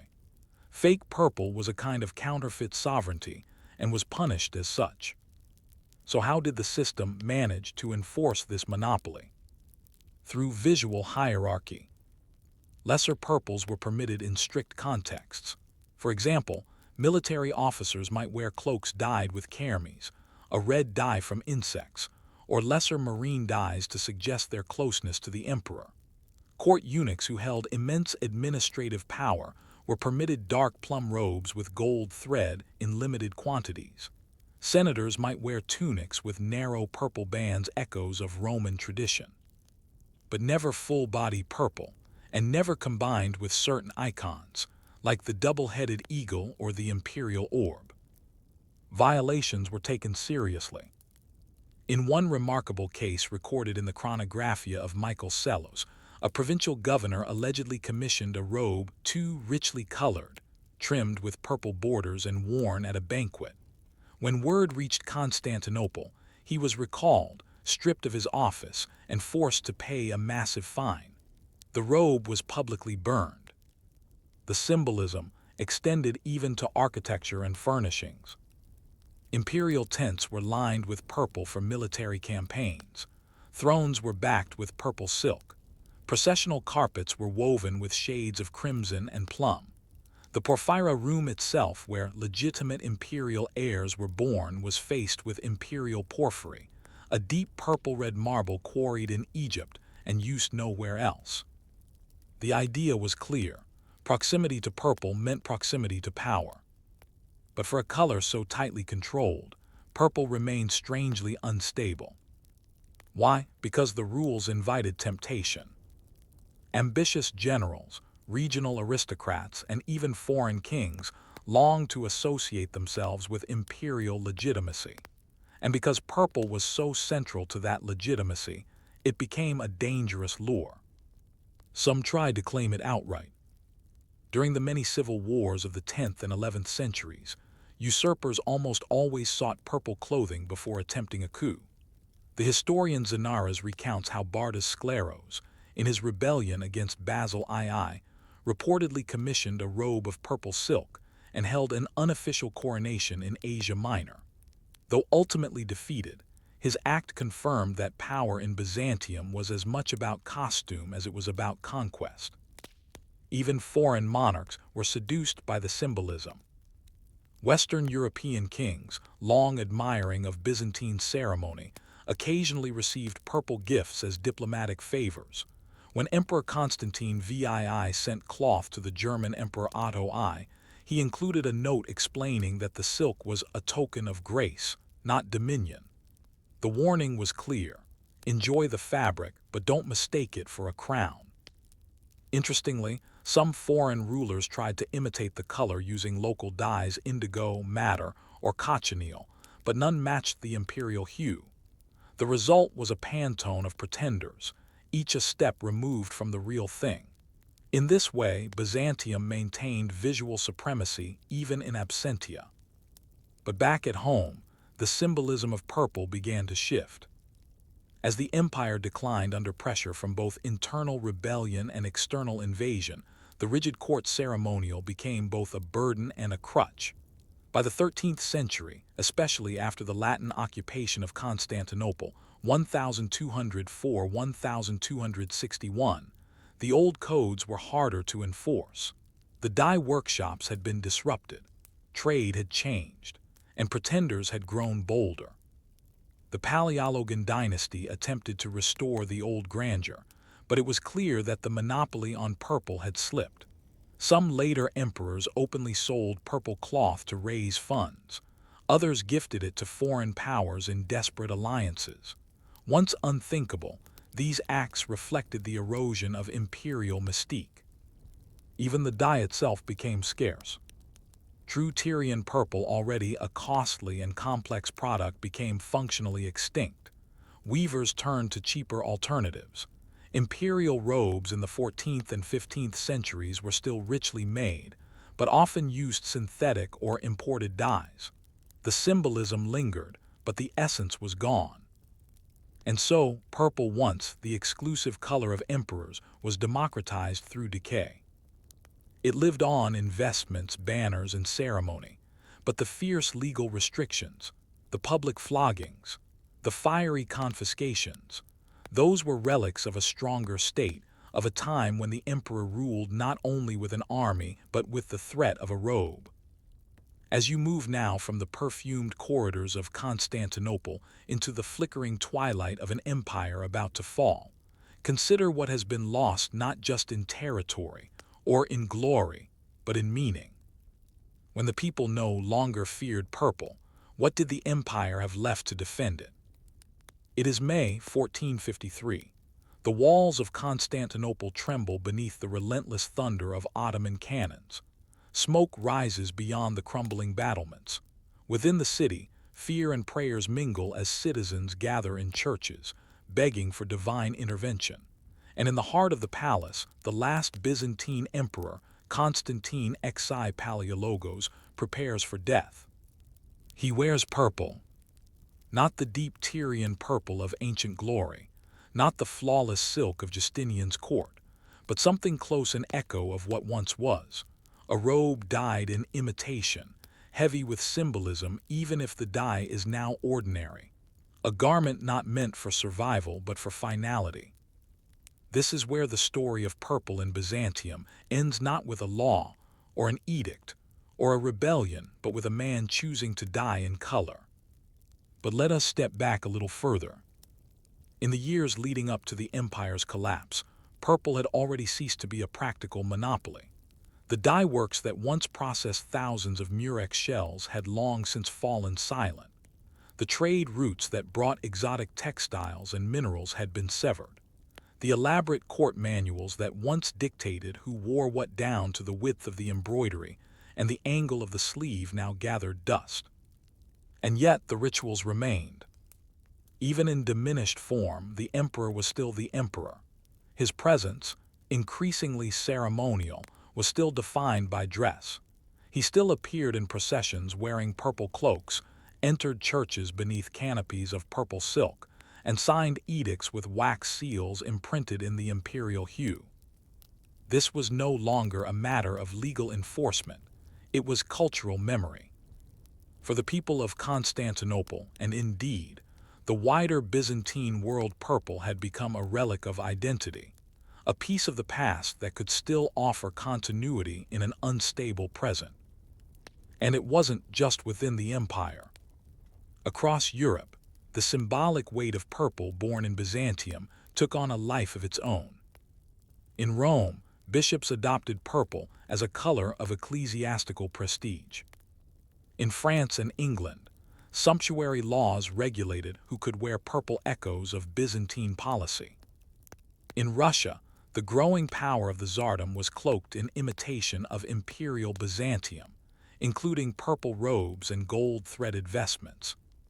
The idea of purple as imperial divine, restricted, rightful had outlasted the empire that invented it. But within Byzantium itself, the practical distinction was gone. The Ottomans, upon conquering Constantinople, would adopt many aspects of Byzantine court tradition, architectural forms, administrative practices, and even ceremonial dress. But purple, for them, carried no sacred meaning. The color was absorbed, neutralized, and gradually faded into the broader tapestry of global luxury. The sacred monopoly was broken. This brings us to the real heart of the story.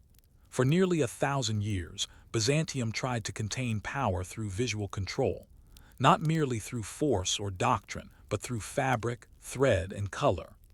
The imperial robe was not only protection against cold or modesty against sin, it was a living law, a wearable hierarchy.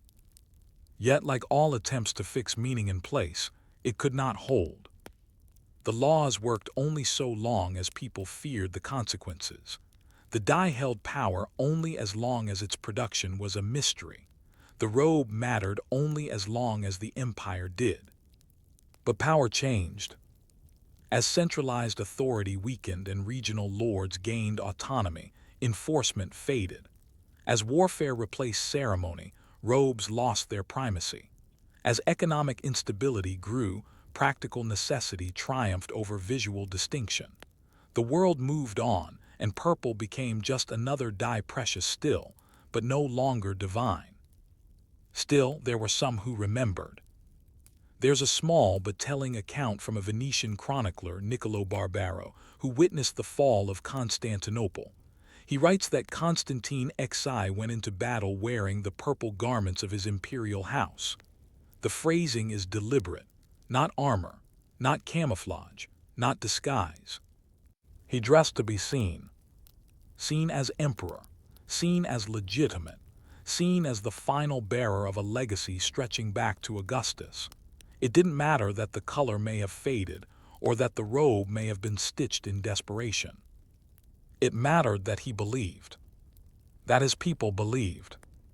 Because in Byzantium, belief was always at the core of clothing. Belief in order, in hierarchy, in divine right. And the emperor's purple, stubborn, symbolic, impossible was the last expression of a world that had spent a millennium trying to make meaning visible. When the Ottomans found his body, they reportedly identified him by his purple boots. No coronation, no monument, no royal burial. Just boots, dyed in a color the world no longer feared. As we fold away the final layers of Byzantine silk, trace the lost seams of porphyry palaces, and leave behind the shadow of an empire built on thread and tradition, ask yourself this. When the color of power fades, what's left to remember that it ever ruled at all? Story 5. Guilds, Laws, and the Invisible Hand of Fashion in London. The year is 1478, and you're standing in the narrow streets of London, where wooden signs swing above cobbled lanes, and the air carries the scent of tallow, wet wool, and smoke from countless hearths. Near Cheapside, the heart of the city's commercial district, a group of men gathers around a shop front with a crimson-painted door. Above the lintel, a pair of golden shears hangs a symbol recognized across the city. This is the workshop of a master tailor, and you are in the world where fashion meets regulation, and where a few inches of cloth could spell ruin or rise. In late medieval London, the tailor was not merely a craftsman, nor even just a businessman. He was, depending on the hour, a servant, a strategist, and sometimes a scapegoat. His livelihood was entangled with laws about class, morality, trade, and gender, all converging in the sleeves and seams of his clients' garments. Tailoring had become more than a trade, it was a regulated profession, shaped by the rising power of guilds, particularly the Worshipful Company of Merchant Tailors, whose charter from Edward III granted them control not just over who could make clothes, but what could be made and for whom. At first glance, this might seem straightforward. Tailors made clothes, guilds set standards. But the truth was far more complicated. In London's layered social world, clothing was class, and sumptuary law ensured that certain fabrics, styles, and embellishments were restricted based on birth, income, and office. Tailors had to navigate these rules with a surgeon's precision, because a mistake could be punished by fine, prison, or public humiliation, and not just for the client, but for the tailor himself. Let's take an example. A wealthy merchant commissions a tunic made of Italian silk, trimmed in fur with sleeves slashed to show a fine underlayer. The tailor accepts the work, knowing full well that under the latest law passed in 1463, only knights and barons' sons may wear imported silk. But the merchant insists. He is well connected. His son-in-law sits on the mayor's council. He promises protection. The tailor delivers the garment. A month later, a guild warden passes the merchant at church and recognizes the illegal fabric. He investigates. The tailor is summoned to the guild hall, fined 40 shillings, a staggering sum. His license is suspended for 6 months. The merchant walks away untouched. This was not rare. Tailors bore the brunt of sumptuary enforcement, especially as the laws became increasingly specific. In 1463, Edward IV's proclamation restricted velvet, satin, and damask to nobility, and banned fur linings except for those earning £100 annually. In 1483, additions to the law addressed sleeve width, codpieces, and even the number of buttons on a doublet. By 1495, laws extended to tradesmen's wives, regulating the headwear, aprons, and bodices they could wear in public.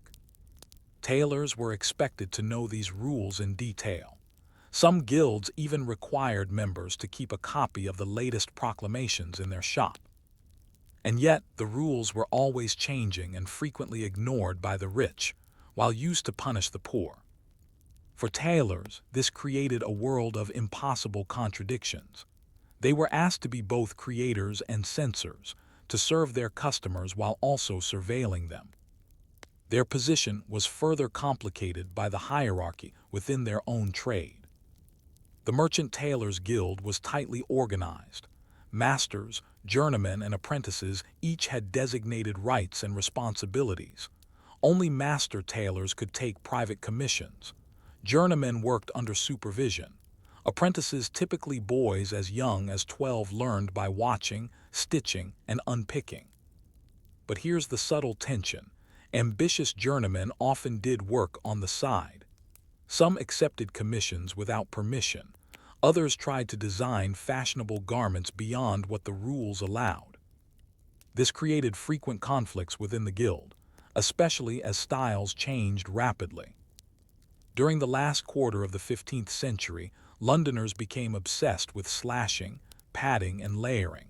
Men's doublets puffed at the shoulders.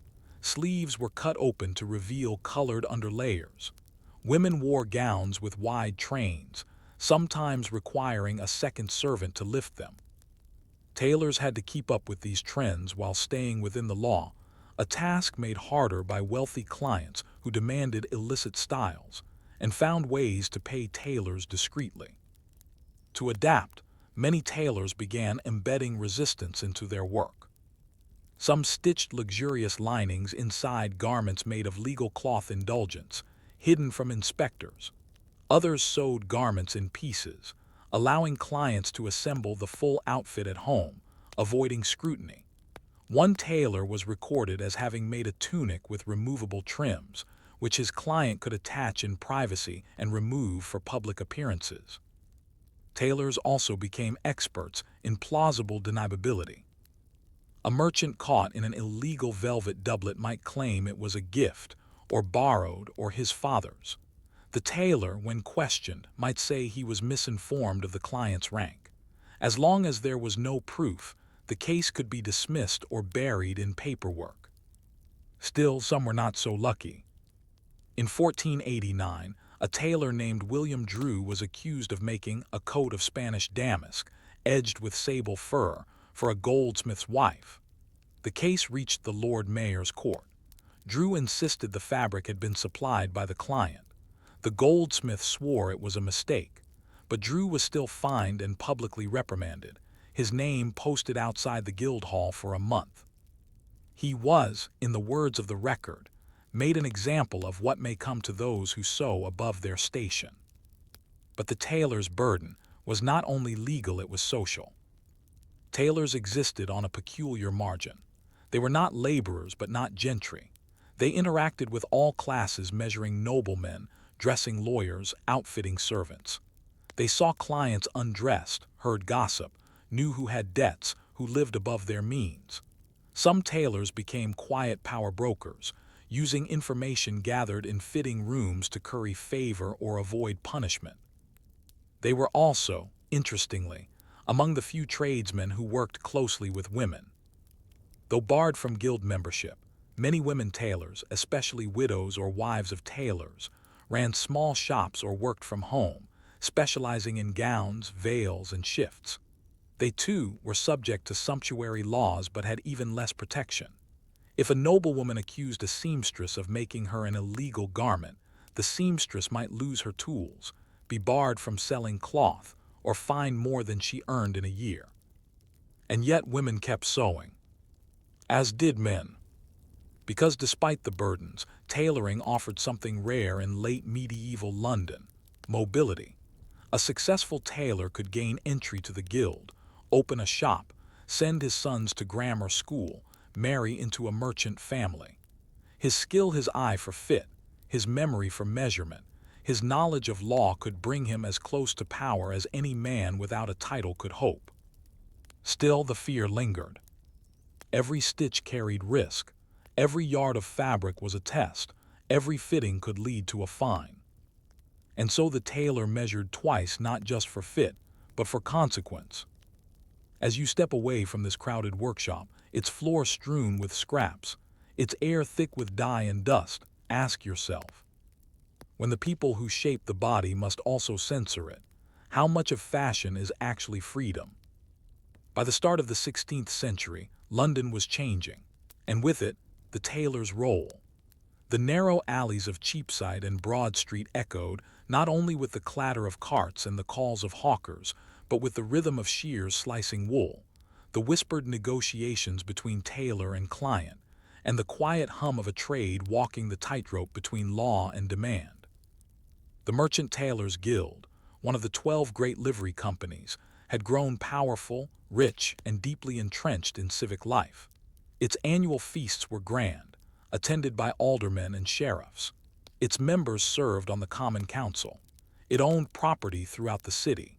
But within the tailor shops that dotted London's streets and back lanes, the real work and real danger remained in the hands of those behind the cutting tables. Sumptuary laws still hung like invisible chains around every bolt of cloth. And yet, tailors adapted not only by bending rules, but by reshaping the system from within. Let's begin with the relationship between the tailor and the guild. While the guild offered protection such as mediation in disputes, rights to trade within the city, and some legal shield, it also demanded strict adherence to codes of conduct. Inspections were regular. Officials known as wardens toured tailor shops, checking the materials used, questioning apprentices, and reviewing customer orders. If a tailor was found making garments that violated sumptuary laws or working without proper licenses, they could be fined, lose their guild privileges, or be publicly censured. But the guild itself was not monolithic. It was split by tension between conservatism and innovation. Some elder masters, especially those aligned with aristocratic patrons, pushed for strict interpretation of the law. They viewed any deviation as a threat to the guild's reputation. Others, especially younger masters and ambitious journeymen, embraced changing fashions, arguing that the law no longer reflected the needs of a rising mercantile class. This disagreement came to a head around 1503, when a group of tailors petitioned the guild to allow more freedom in producing garments for citizens and freemen's wives of notable prosperity. In other words, they wanted to make fancier clothes for rich people who weren't noble. The guild debated the matter for weeks. In the end, they issued a compromise. Tailors could make such garments only if no foreign materials were used, and if the client signed a declaration of their legal right to wear the item. A paper trail, of course, could be forged, and often was. This brings us to the tailor's paper chest, an unassuming wooden box kept by many workshops. Inside were scraps of cloth, patterns, customer names, and records, some honest, others not. Here lay evidence of what could be denied if challenged, or quickly destroyed if needed. Because enforcement was becoming increasingly politicized. By the Tudor era, enforcement of clothing laws was less about maintaining moral order and more about controlling rising wealth. It became a tool of social containment, used not to police nobility, but to limit the urban elite merchants, professionals, and especially women who began to dress like the upper gentry. The tailor was again at the center of this quiet struggle. Take the case of Marjorie Cobham, the wife of a prosperous brewer, who in 1507 was seen wearing a gown with gold lace and a French-style square neckline, which had recently become fashionable at court. She was denounced by a rival and brought before a civic hearing. The tailor who made the gown was a man named Robert Halwine, who claimed the gown had been remade from a garment belonging to a gentlewoman of good birth. A common tactic. Halwine's defense worked. The gown was allowed, but the underlying truth, the gown was custom-made and Marjorie had paid handsomely for it. The tale of inheritance was a fabrication, a legal fiction, understood by both sides and tolerated because it preserved the social order while satisfying private ambition. Tailors became adept at this language of ambiguity. A forbidden trim became a repair of old work. A lavish lining was purchased before the proclamation. An expensive cut was altered from another garment. It was all part of the performance. Everyone, clients, tailors, guilds, knew the game. The law existed to be seen, not necessarily followed. But make no mistake, the risks were real. Tailors who crossed the line too boldly could still be ruined. There are records of public whippings, shop closures, and even imprisonment in the Marshalsea for those found guilty of repeated or egregious violations. And yet, the fashion arms race continued. Because as fashion became faster, law could not keep up. Garments evolved week by week. New patterns arrived from France and Flanders. Tailors passed around sketches, some smuggled, some copied from travelers. London became a hub of innovation, with tailors pushing the limits of structure, shape, and silhouette. The Tudor doublet, with its square shoulders and stiff front, emerged during this time, demanding not just skill but new materials, like whale, baleen, or thick canvassing. With every innovation, tailors increased their value not just as craftsmen, but as arbiters of class. By now, a tailor might employ multiple assistants, each with a specific role. The cutter, who translated patterns to cloth. The finisher, who specialized in trim and closures. The fitter, who worked with the client. And sometimes, a liaison, who negotiated with guild inspectors or influential patrons. Tailors learned how to play politics. Discreet bribes, favors, and alliances with powerful clients ensured a kind of immunity. In this way, the tailor moved between worlds, an artisan, a bureaucrat, and a silent partner in social mobility. Women, too, remained a hidden force.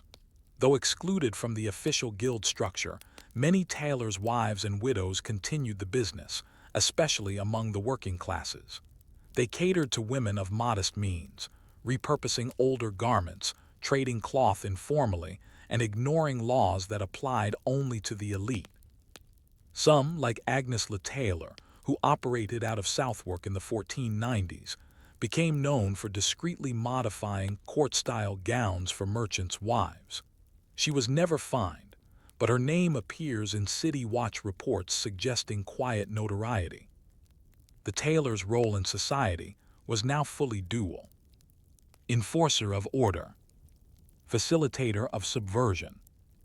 They measured the bodies of those who wished to rise, and then stitched ambition into seams. In doing so, they helped blur the very lines the law tried to draw. And as England approached the early modern era, this quiet revolution in the tailor's shop, built not on swords or sermons, but on fabric and law, would only grow. As you step back from the tailor's bench, the shears resting, the garments folded neatly for clients not yet judged, ask yourself, when those who measure are also the ones who unmake the rules, who really decides how society is shaped?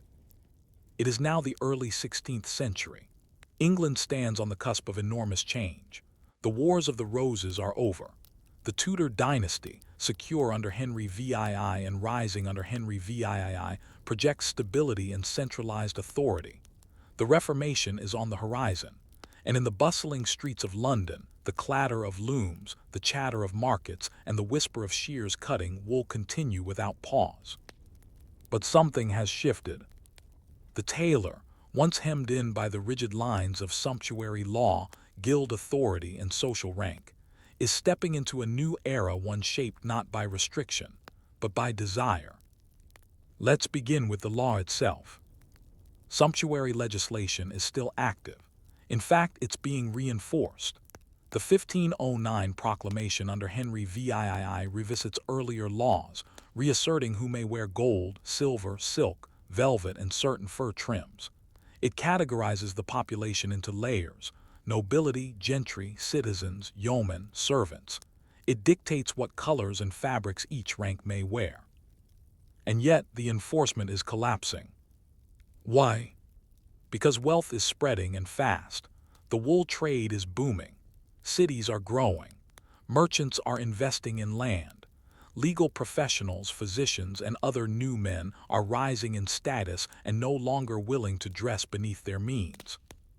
The law, based on a feudal ideal, simply cannot contain the complex social reality of Tudor England. And so, tailors respond not with defiance, but with adaptation. They learn to speak a new language, one of suggestion and symbolism, rather than outright declaration.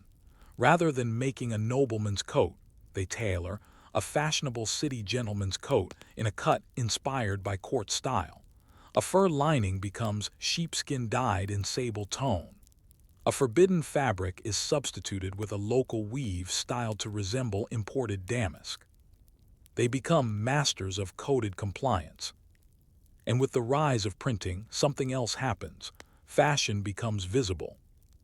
Illustrated pamphlets, imported pattern books from the continent, and even early costume prints begin to circulate. Tailors study these intently. A design from Antwerp or Paris might reach London within weeks. Clients come into shops pointing at images, not laws. They ask not, "What am I permitted to wear?" but "Can you make me look like this?"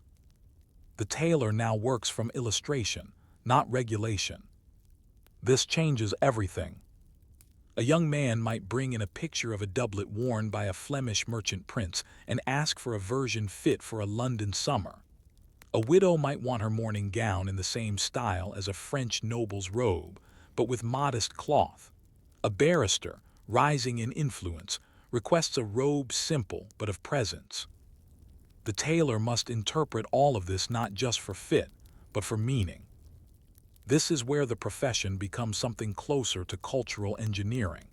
The tailor understands the laws, yes, but more importantly, he understands the ambitions, anxieties, and aspirations of the people he clothes. He tailors not just garments, but identities.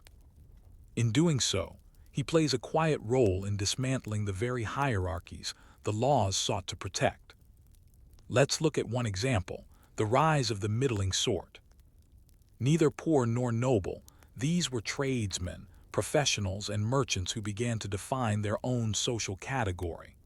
They dressed better than their birth would traditionally allow, but not so extravagantly as to draw punishment. The tailor became their accomplice.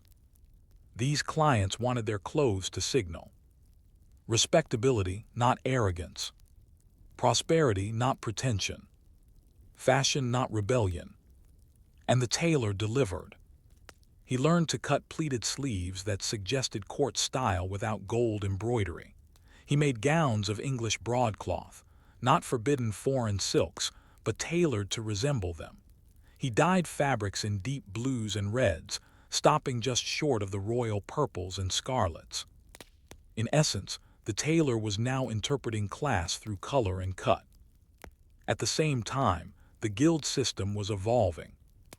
The worshipful company of merchant tailors continued to hold pageants, sponsor charity schools, and serve on London's governing bodies.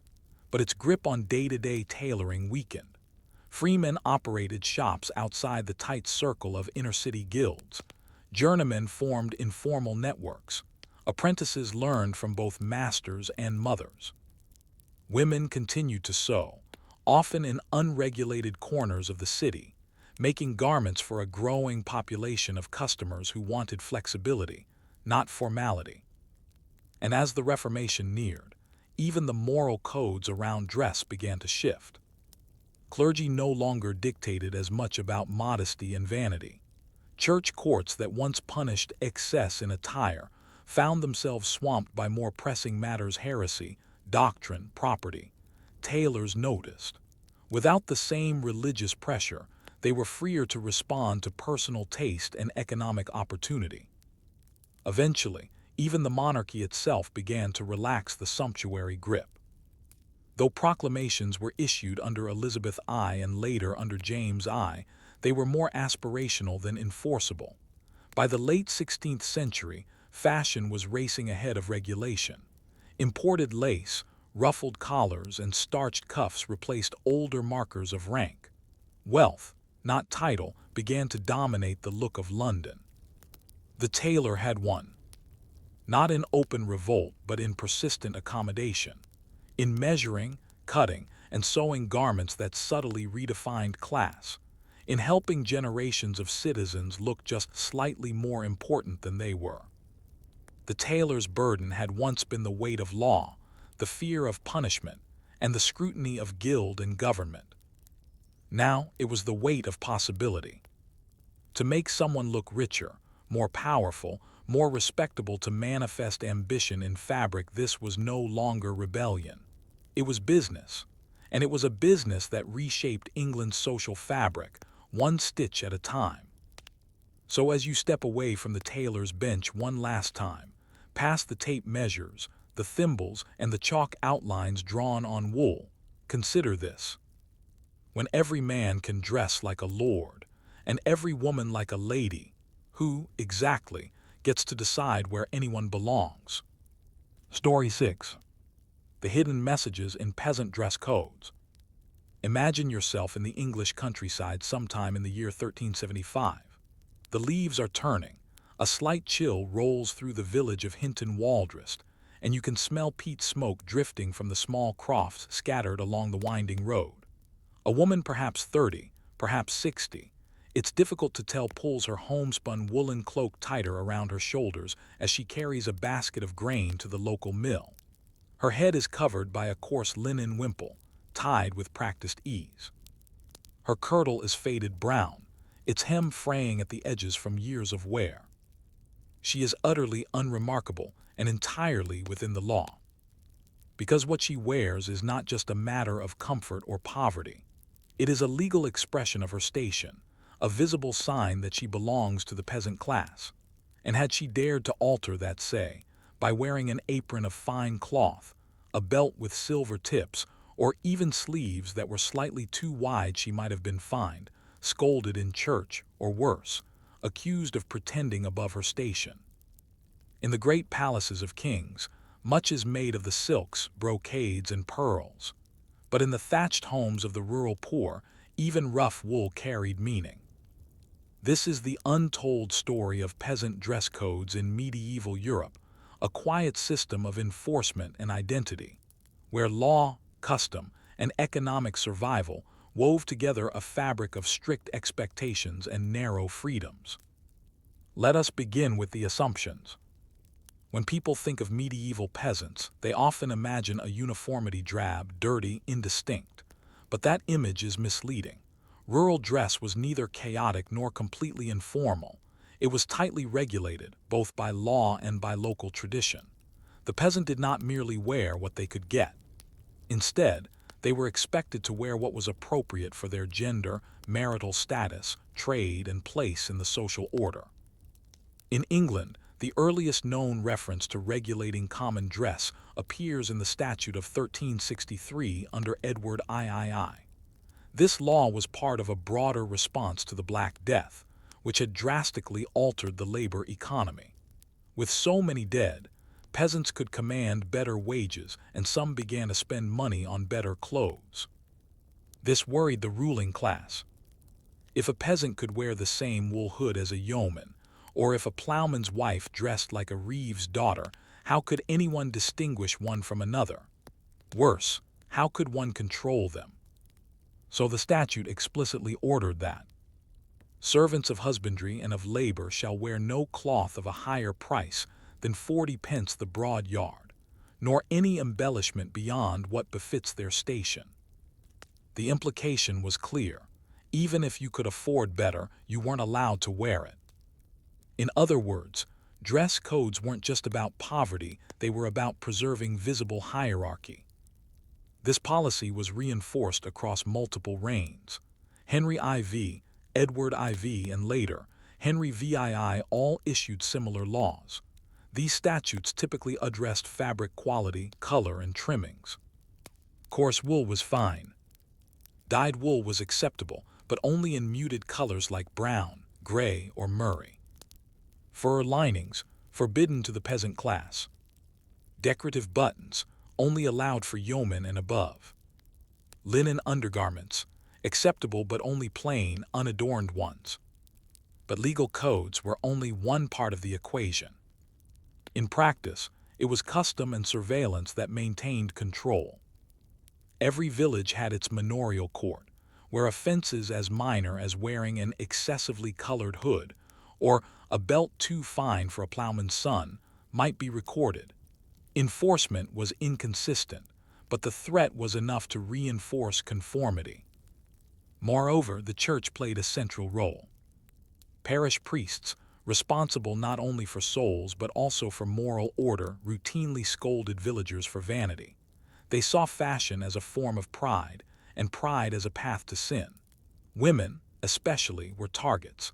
A married woman wearing her wimple loose or without the customary veil might be accused of lasciviousness. A young woman wearing colored laces could be labeled wanton. And so rural women often dressed with intense caution. A short hemline, temptation, dyed apron, rebellion, bangles or ribbons, moral decay. This moral panic even extended to shoes. Pointed shoes called poulains were fashionable among the elite by the 14th century, but peasants were not permitted to wear such indulgent footwear. Instead, they were expected to wear simple ankle shoes, stitched from local leather, with no visible embellishments. To do otherwise might be seen as pretending to be someone you were not, a social sin nearly equal to theft. And yet, as always in history, people found ways to bend the rules. Let's consider the role of the village tailor, often a semi-itinerant figure who served several small communities. He, or in rarer cases, she was bound by law, but also by local economy.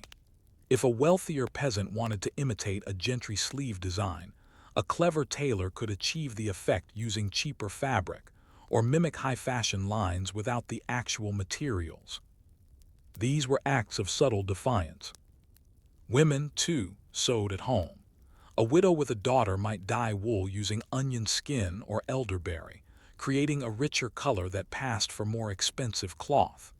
A teenage boy might stitch a sleeve lining in a forbidden color, knowing he could roll it down to hide it when needed. These small liberties were rarely punished, unless someone made a point of noticing. Because rural enforcement was not systematic, it was personal. A bailiff with a grudge, a priest with an axe to grind, or a jealous neighbor could mean the difference between a quiet act of vanity and a public accusation. Which leads us to one of the most fascinating aspects of peasant dress codes. They were not just enforced from above. Often, they were enforced from within. Villages depended on a fragile social harmony. Every person had a place. A woman who appeared too fine might be accused of sexual impropriety. A young man who wore soft leather gloves might be accused of shirking work. Even if no law was broken, reputation alone could ruin opportunity.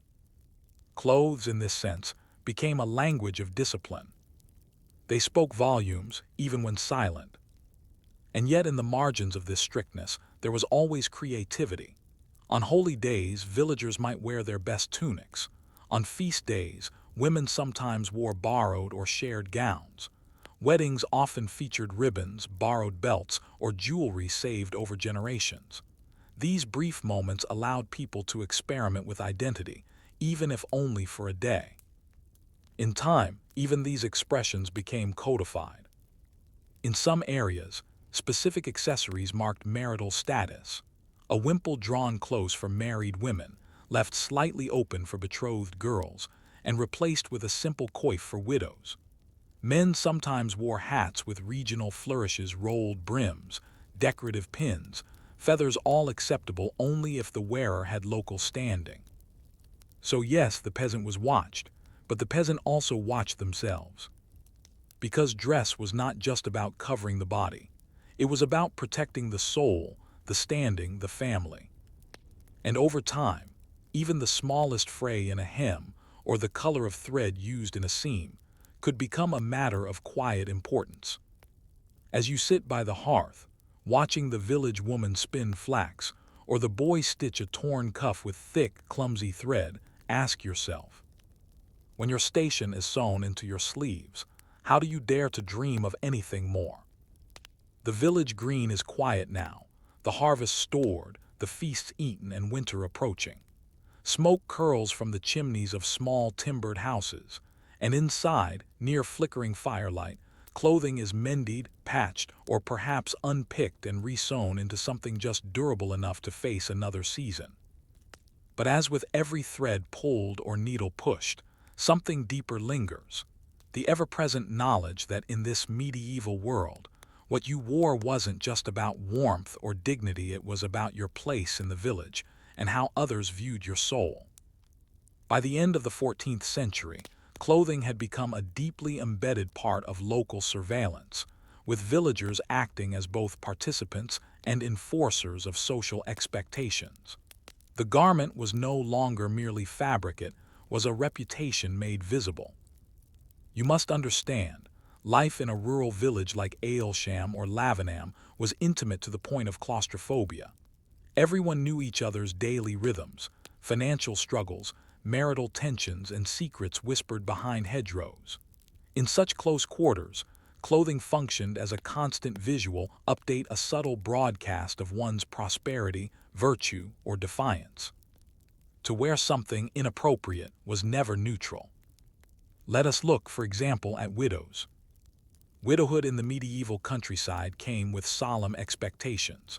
A woman who had lost her husband was to don plain garments, coarse wool, dull tones, tightly fastened head coverings. There was to be no jewelry, no colorful hems, no sign of frivolity. These rules were rarely written, but they were enforced by the ever-watchful community. A widow who dressed with too much color was rumored to be seeking remarriage too soon. A woman who did not sufficiently alter her garments after her husband's death might be seen as disrespecting his memory. If she owned fine cloth, perhaps a gift from better years, she might have to dye it brown or gray or hide it entirely. But here's the complexity. A widow who dressed too poorly might also attract pity tinged with disdain. Her family might be thought of as failing in duty. Sons could be whispered about at the mill, couldn't even clothe their mother for the saint's feast. These rules, unspoken yet powerful, were enforced not by clergy or lords, but by neighbors. Reputation in such a system was as finely stitched as any hemline. Or take the young, unmarried women of the village. They were expected to be modest but not unkempt. Clean linen, a carefully combed coif, and plain but well-fitting kirtles signaled readiness for courtship. However, too much attention to appearance could quickly turn into a charge of vanity or worse, promiscuity. It was not uncommon for girls to be accused of tempting glances if their sleeves hung too loosely or if their aprons bore embroidered patterns. Even the color of thread used on cuffs or seams mattered. Green or red thread was sometimes seen as frivolous, especially if worn on Sundays or to church. These were minor visual cues, but they carried serious moral implications. And such implications had consequences. Once a woman gained a reputation for dressing too finely, it was almost impossible to undo. She might find herself whispered about by married women, avoided by the more devout, or blamed if her brothers or suitors fell into scandal. The link between attire and perceived virtue was not merely cultural, it was structural. Social mobility, marriage prospects, and even legal testimony could be affected by the reputation encoded in clothing. For men, the rules were no less rigorous, though less emotionally policed. A young man who wore a hood in court style, or boots cut with too narrow a toe, might be accused of shirking his labor. Even the use of dyes could suggest arrogance. A farmhand whose tunic was unusually clean or sharply creased might be accused of trying to attract a better match, especially if the girl in question was from a family of higher standing. And then there were the threshold garments, those worn during key moments in life: christenings, weddings, funerals, market days. On these days, everyone watched. Weddings, in particular, were filled with coated garments. A bride might wear her best wool, often passed down through generations, refurbished for the occasion. While the church expected simplicity, everyone knew the line between respectability and ambition. A hem embroidered in a fine stitch, a belt inherited from a grandmother, or a garland woven with colorful ribbons, these small additions told a story. Yet even here, subtle resistance crept in. Some brides wore secret touches: red lining, stitched initials, a bolder ribbon in their shoe binding. These gestures were not rebellious in the political sense, but rather quiet expressions of self-worth in a world that rarely allowed peasants, especially peasant women, to assert identity. A record from the Wiltshire manorial court in 1427 describes a complaint against Alice of Holt for dressing her head in the style of a townswoman at her nuptials. She was fined 2 pence. The record notes that she removed the offending decoration at once, but the offense lingered in the eyes of her neighbors. Her reputation was marked. Another case from Lincolnshire recounts a young ploughman punished for wearing girding of bright hue at the feast of St. Martin. The fine was small, but the public nature of the reprimand reminded the village that the cost of visual ambition was shame. Yet perhaps the most poignant element of this peasant dress culture was how small changes became survival strategies. In hard times, bad harvests, plagues, feudal dues, clothing became even more than a badge of place. It became a tool of adaptation. Garments were shared among families. A child might wear a father's re-hemmed tunic, its shoulders patched and let out. Wool cloaks were passed down through generations. Dye vats were carefully tended to stretch dull colors into slightly richer tones. In such economies, even a few extra inches of cloth was a form of wealth. Tailors, though rare in rural communities, were called upon for strategic alterations. A good tailor could make a child's smock last 5 years, or a woman's gown pass for newer than it was. These were not just services, they were essential elements in maintaining one's social visibility. So too with repairs. Mending was constant and highly skilled. A poorly repaired seam could signal desperation. A well-mended one, respectability. And so young girls were taught not just to sew, but to sew cleverly, to disguise wear, to mimic newness, to make scarcity look intentional. because to be seen as trying too hard like Alice of Holt, or not trying hard enough like a tattered wimpled widow, was equally dangerous.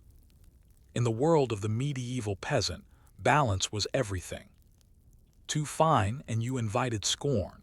Too poor and you invited pity or worse, neglect. Somewhere in the narrow middle, where fabric met expectation and thread met tradition, there was a safe zone of visibility, the village's unspoken dress code.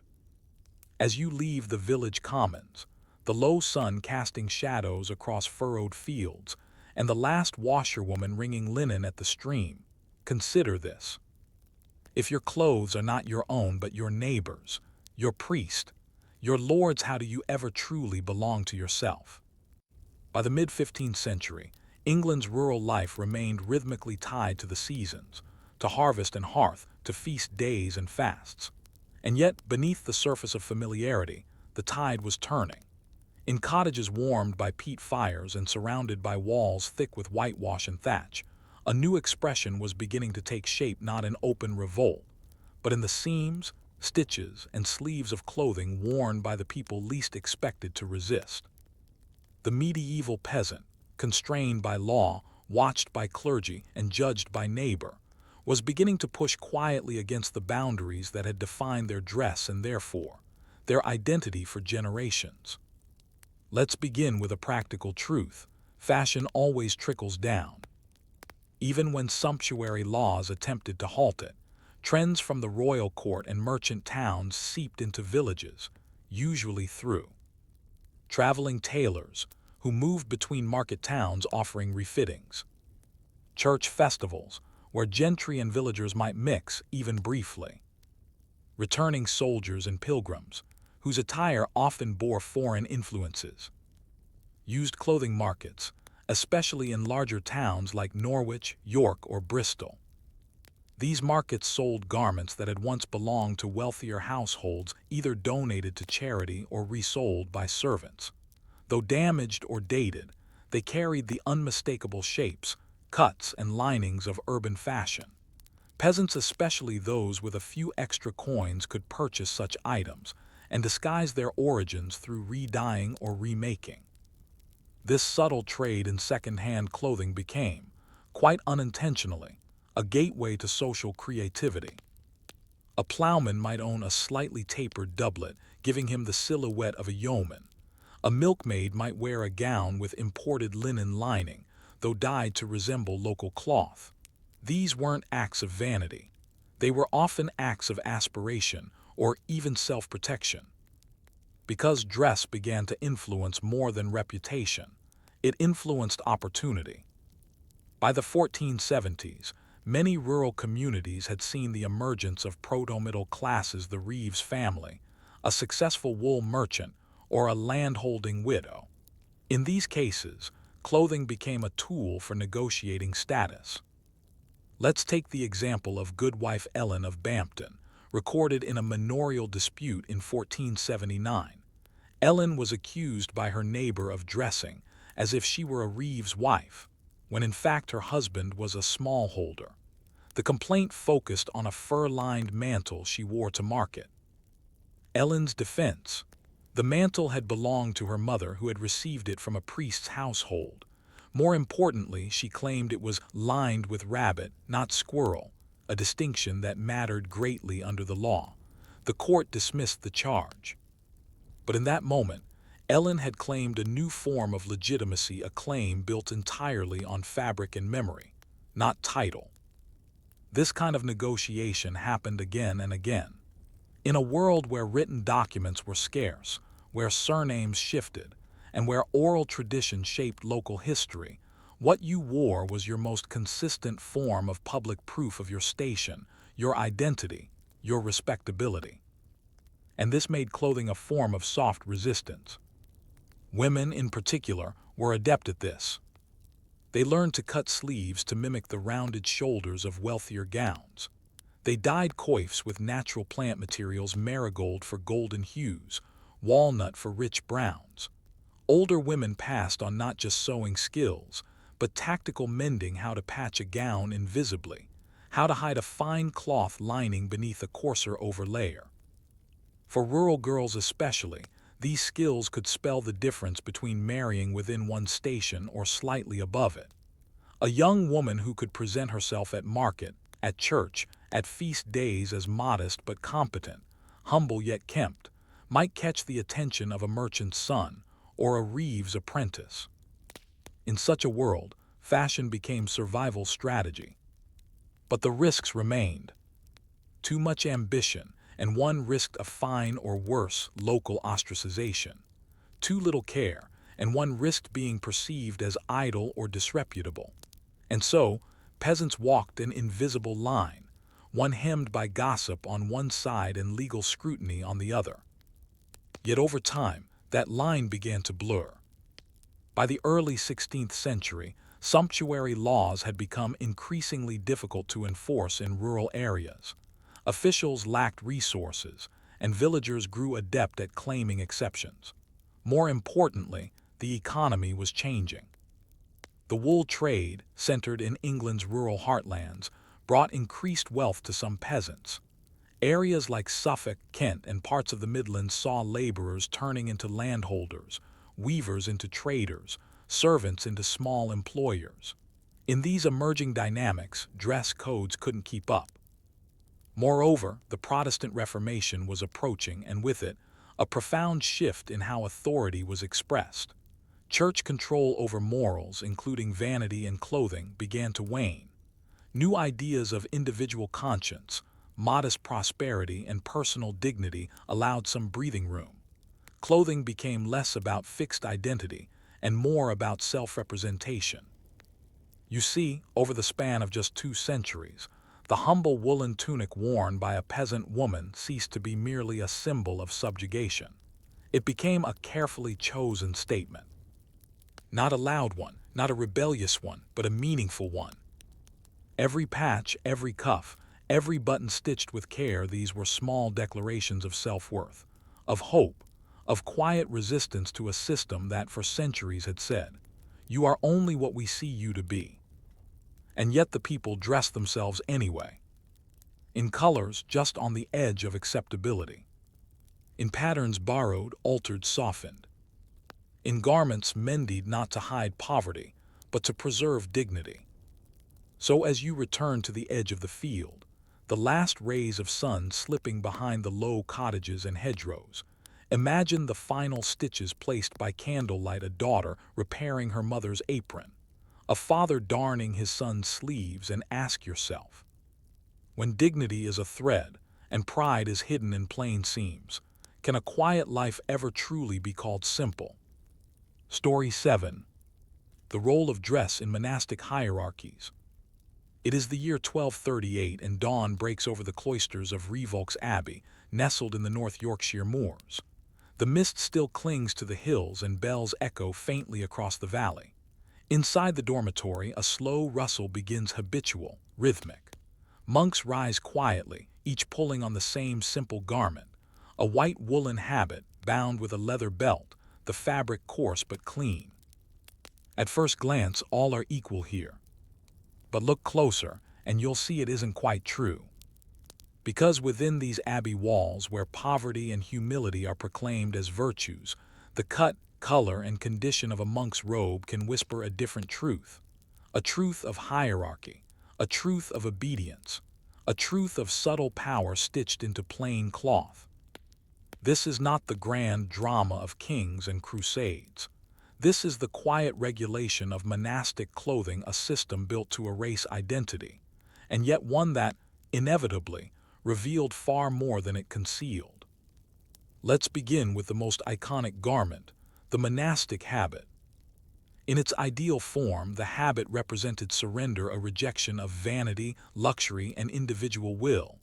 It was meant to mark the wearer as set apart from the world, uniform, humble, penitent. And yet, each religious order had its own specific design. The Benedictines wore black, symbolizing humility and death to the world. The Cistercians wore undyed white wool to emphasize simplicity. The Cluniacs adopted rich black robes, often of finer wool, drawing criticism from more austere communities. The Franciscans later took brown habits, often patched and crude, to reflect their embrace of poverty. The Carthusians, ever the hermits, wore a robe that was somewhere between gray and white, emphasizing solitude.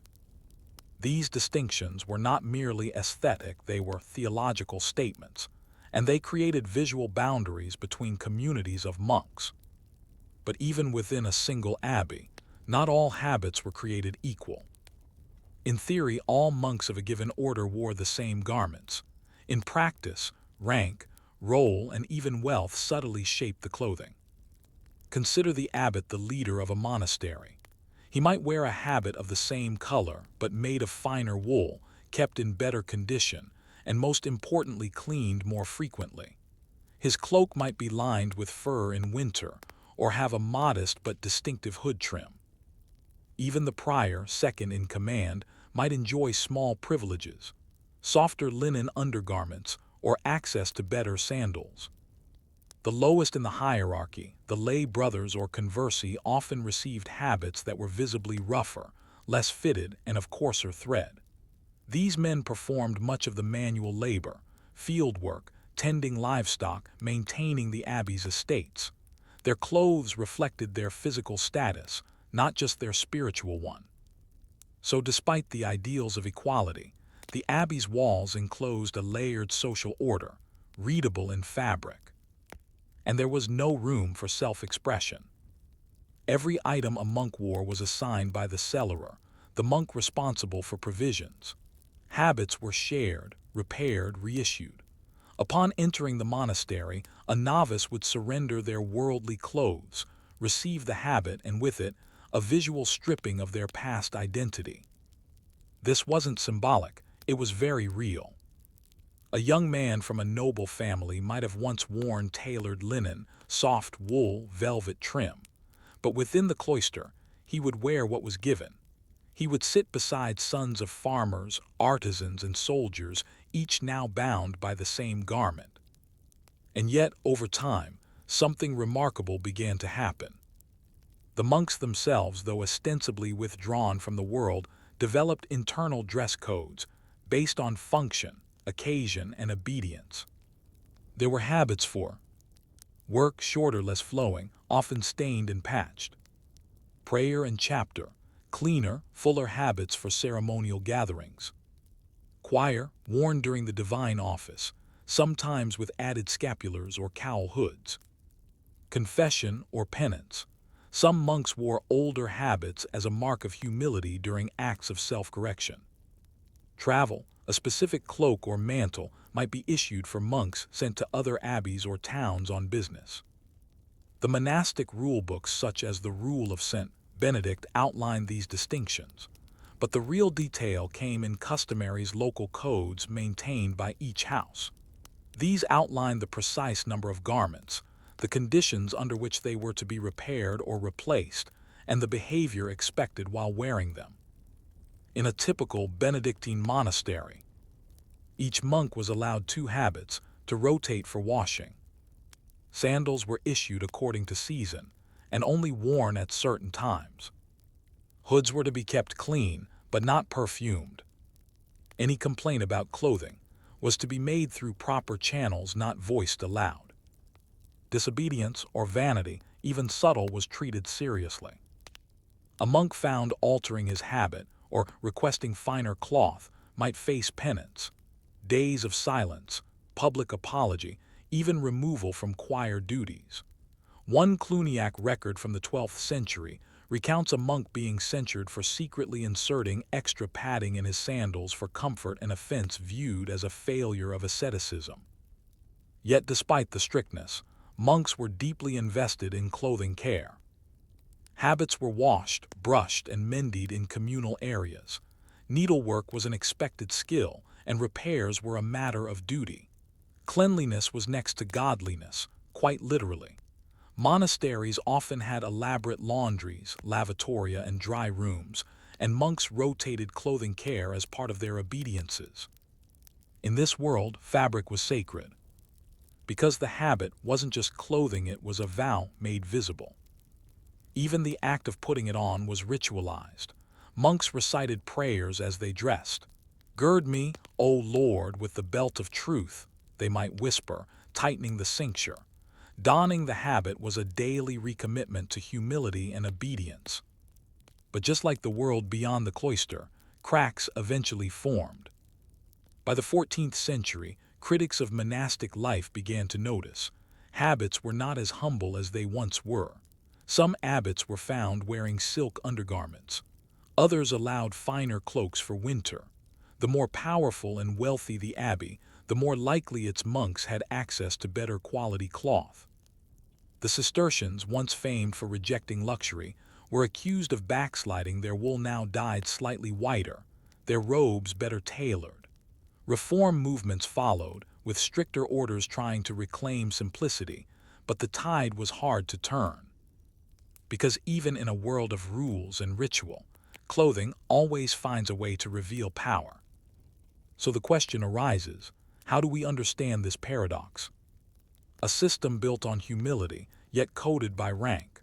A garment meant to erase self, yet heavy with symbolic weight.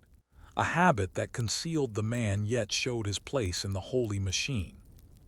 This is the monastic world of medieval Europe, measured in chants and seasons, yes, but also in sleeves and stitching. And so, as the abbey bells ring again and the monks process toward chapter house in matching cloaks, ask yourself, if no one sees you but God and your brothers, who are you really dressing for? The monastery was meant to be a place apart, a haven of devotion, where the world's vanities were left at the gate and only humility passed through the cloister door. And yet, as you walk the flagstone corridors of a 14th century Benedictine abbey, you might begin to notice signs that the world had, in quiet ways, followed the monks inside. A finely stitched hem, wool that was not just warm, but remarkably soft. A cloak longer than necessary, almost ceremonial. These were not anomalies. These were the markers of a contradiction that had slowly become embedded in monastic life. A tension between the ideal of poverty and the reality of privilege, visible most clearly in the clothing worn by those who had vowed to renounce status altogether. Let's begin with the economics. By the High Middle Ages, many monasteries had become landowners of immense wealth. A large Benedictine or Cluniac abbey might hold hundreds, sometimes thousands of acres.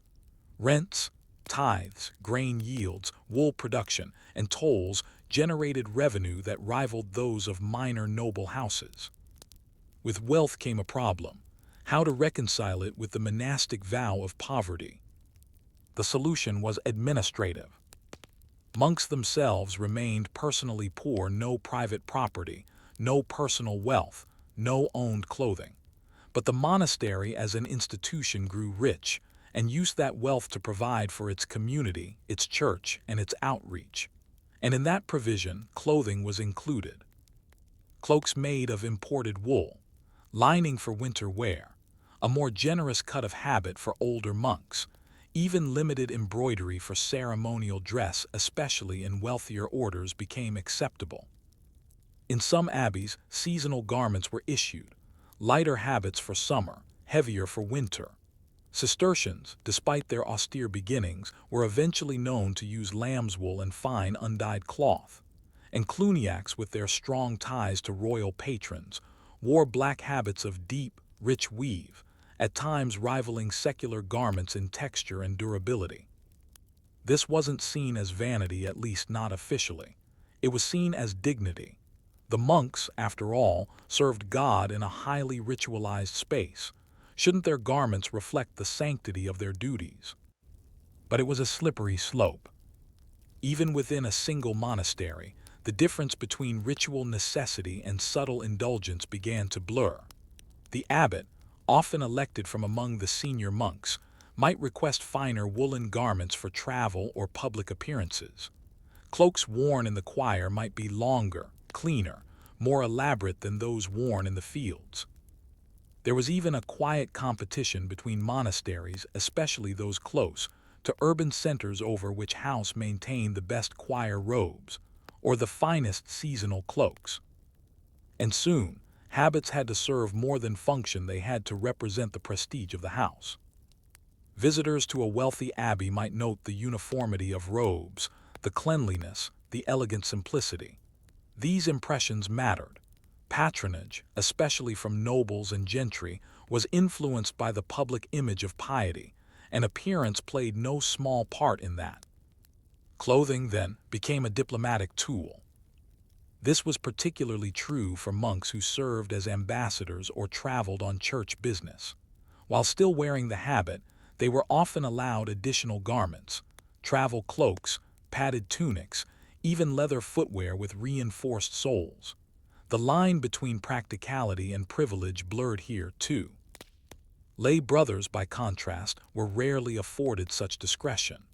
Their habits were shorter, rougher, and often hand-me-downs from the choir monks. They might receive only one new robe every few years, and when a lay brother died, his garments were immediately reissued, usually without ceremony. Their lower status was reinforced not by ritual, but by fabric. Such differences were not unnoticed. A 13th-century Cistercian manuscript describes concerns about brothers distinguishing themselves by their garments. The general chapter, the governing council of the order, repeatedly issued corrections, urging communities to return to the simplicity of undyed wool and avoid the temptations of vanity in sleeves, seams, and cloaks. But reform was hard to enforce, especially in isolated monasteries or those under royal protection. Local custom often overruled centralized rules. Some abbeys allowed seasonal dyes, particularly a dull blue or green from natural plant sources. Others permitted additional hoods or scapulars for certain duties. There were even instances, rare, but recorded, of monks caught commissioning private garments through lay tailors. The punishments varied. Some were forced into days of silence, others temporarily barred from receiving the Eucharist.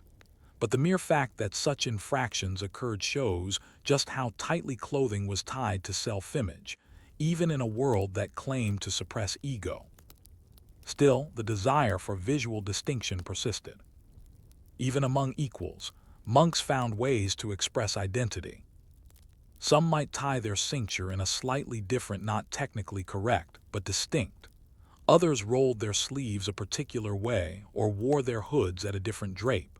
Small details, tiny acts of variation, and yet within a system that prized uniformity, they became profoundly meaningful. And what of novices? When a man first entered the monastery, he wore secular clothes for a time, marking him as an observer. Upon entering the novitiate, he received a simplified habit, often rougher than those of the professed monks. This wasn't just symbolic. It was a test, a way of ensuring his humility, his obedience, and his willingness to submit. Only after taking final vows would he receive the full habit, often in a private ceremony.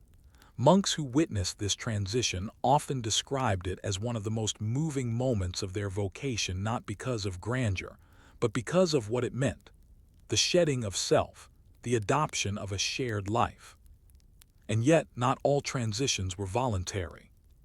When a monk disobeyed a superior, broke a vow, or failed in duty, his clothing could be visibly altered.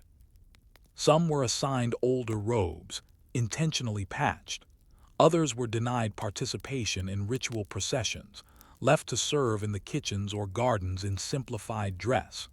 In rare cases, they were stripped of their habit entirely and forced to wear gray tunics, signaling their fall from grace. These punishments were not merely symbolic, they were social. In a world where identity was built through shared labor and prayer, to be visually marked as lesser was a source of real shame. But perhaps the most intimate relationship between monk and habit was found in the final chapter of life: death. When a monk died, he was buried in his habit, often the one he wore daily, sometimes a special robe prepared in advance. The act of burial was solemn, often conducted at night, with simple prayers and chants. The garment, by now threadbare, carried the memory of years of labor, penance, and prayer. And so the monk, who had once surrendered his worldly clothes at the gates, now returned to the earth clothed in the very symbol of his obedience. A final robe, a final silence, a final unity.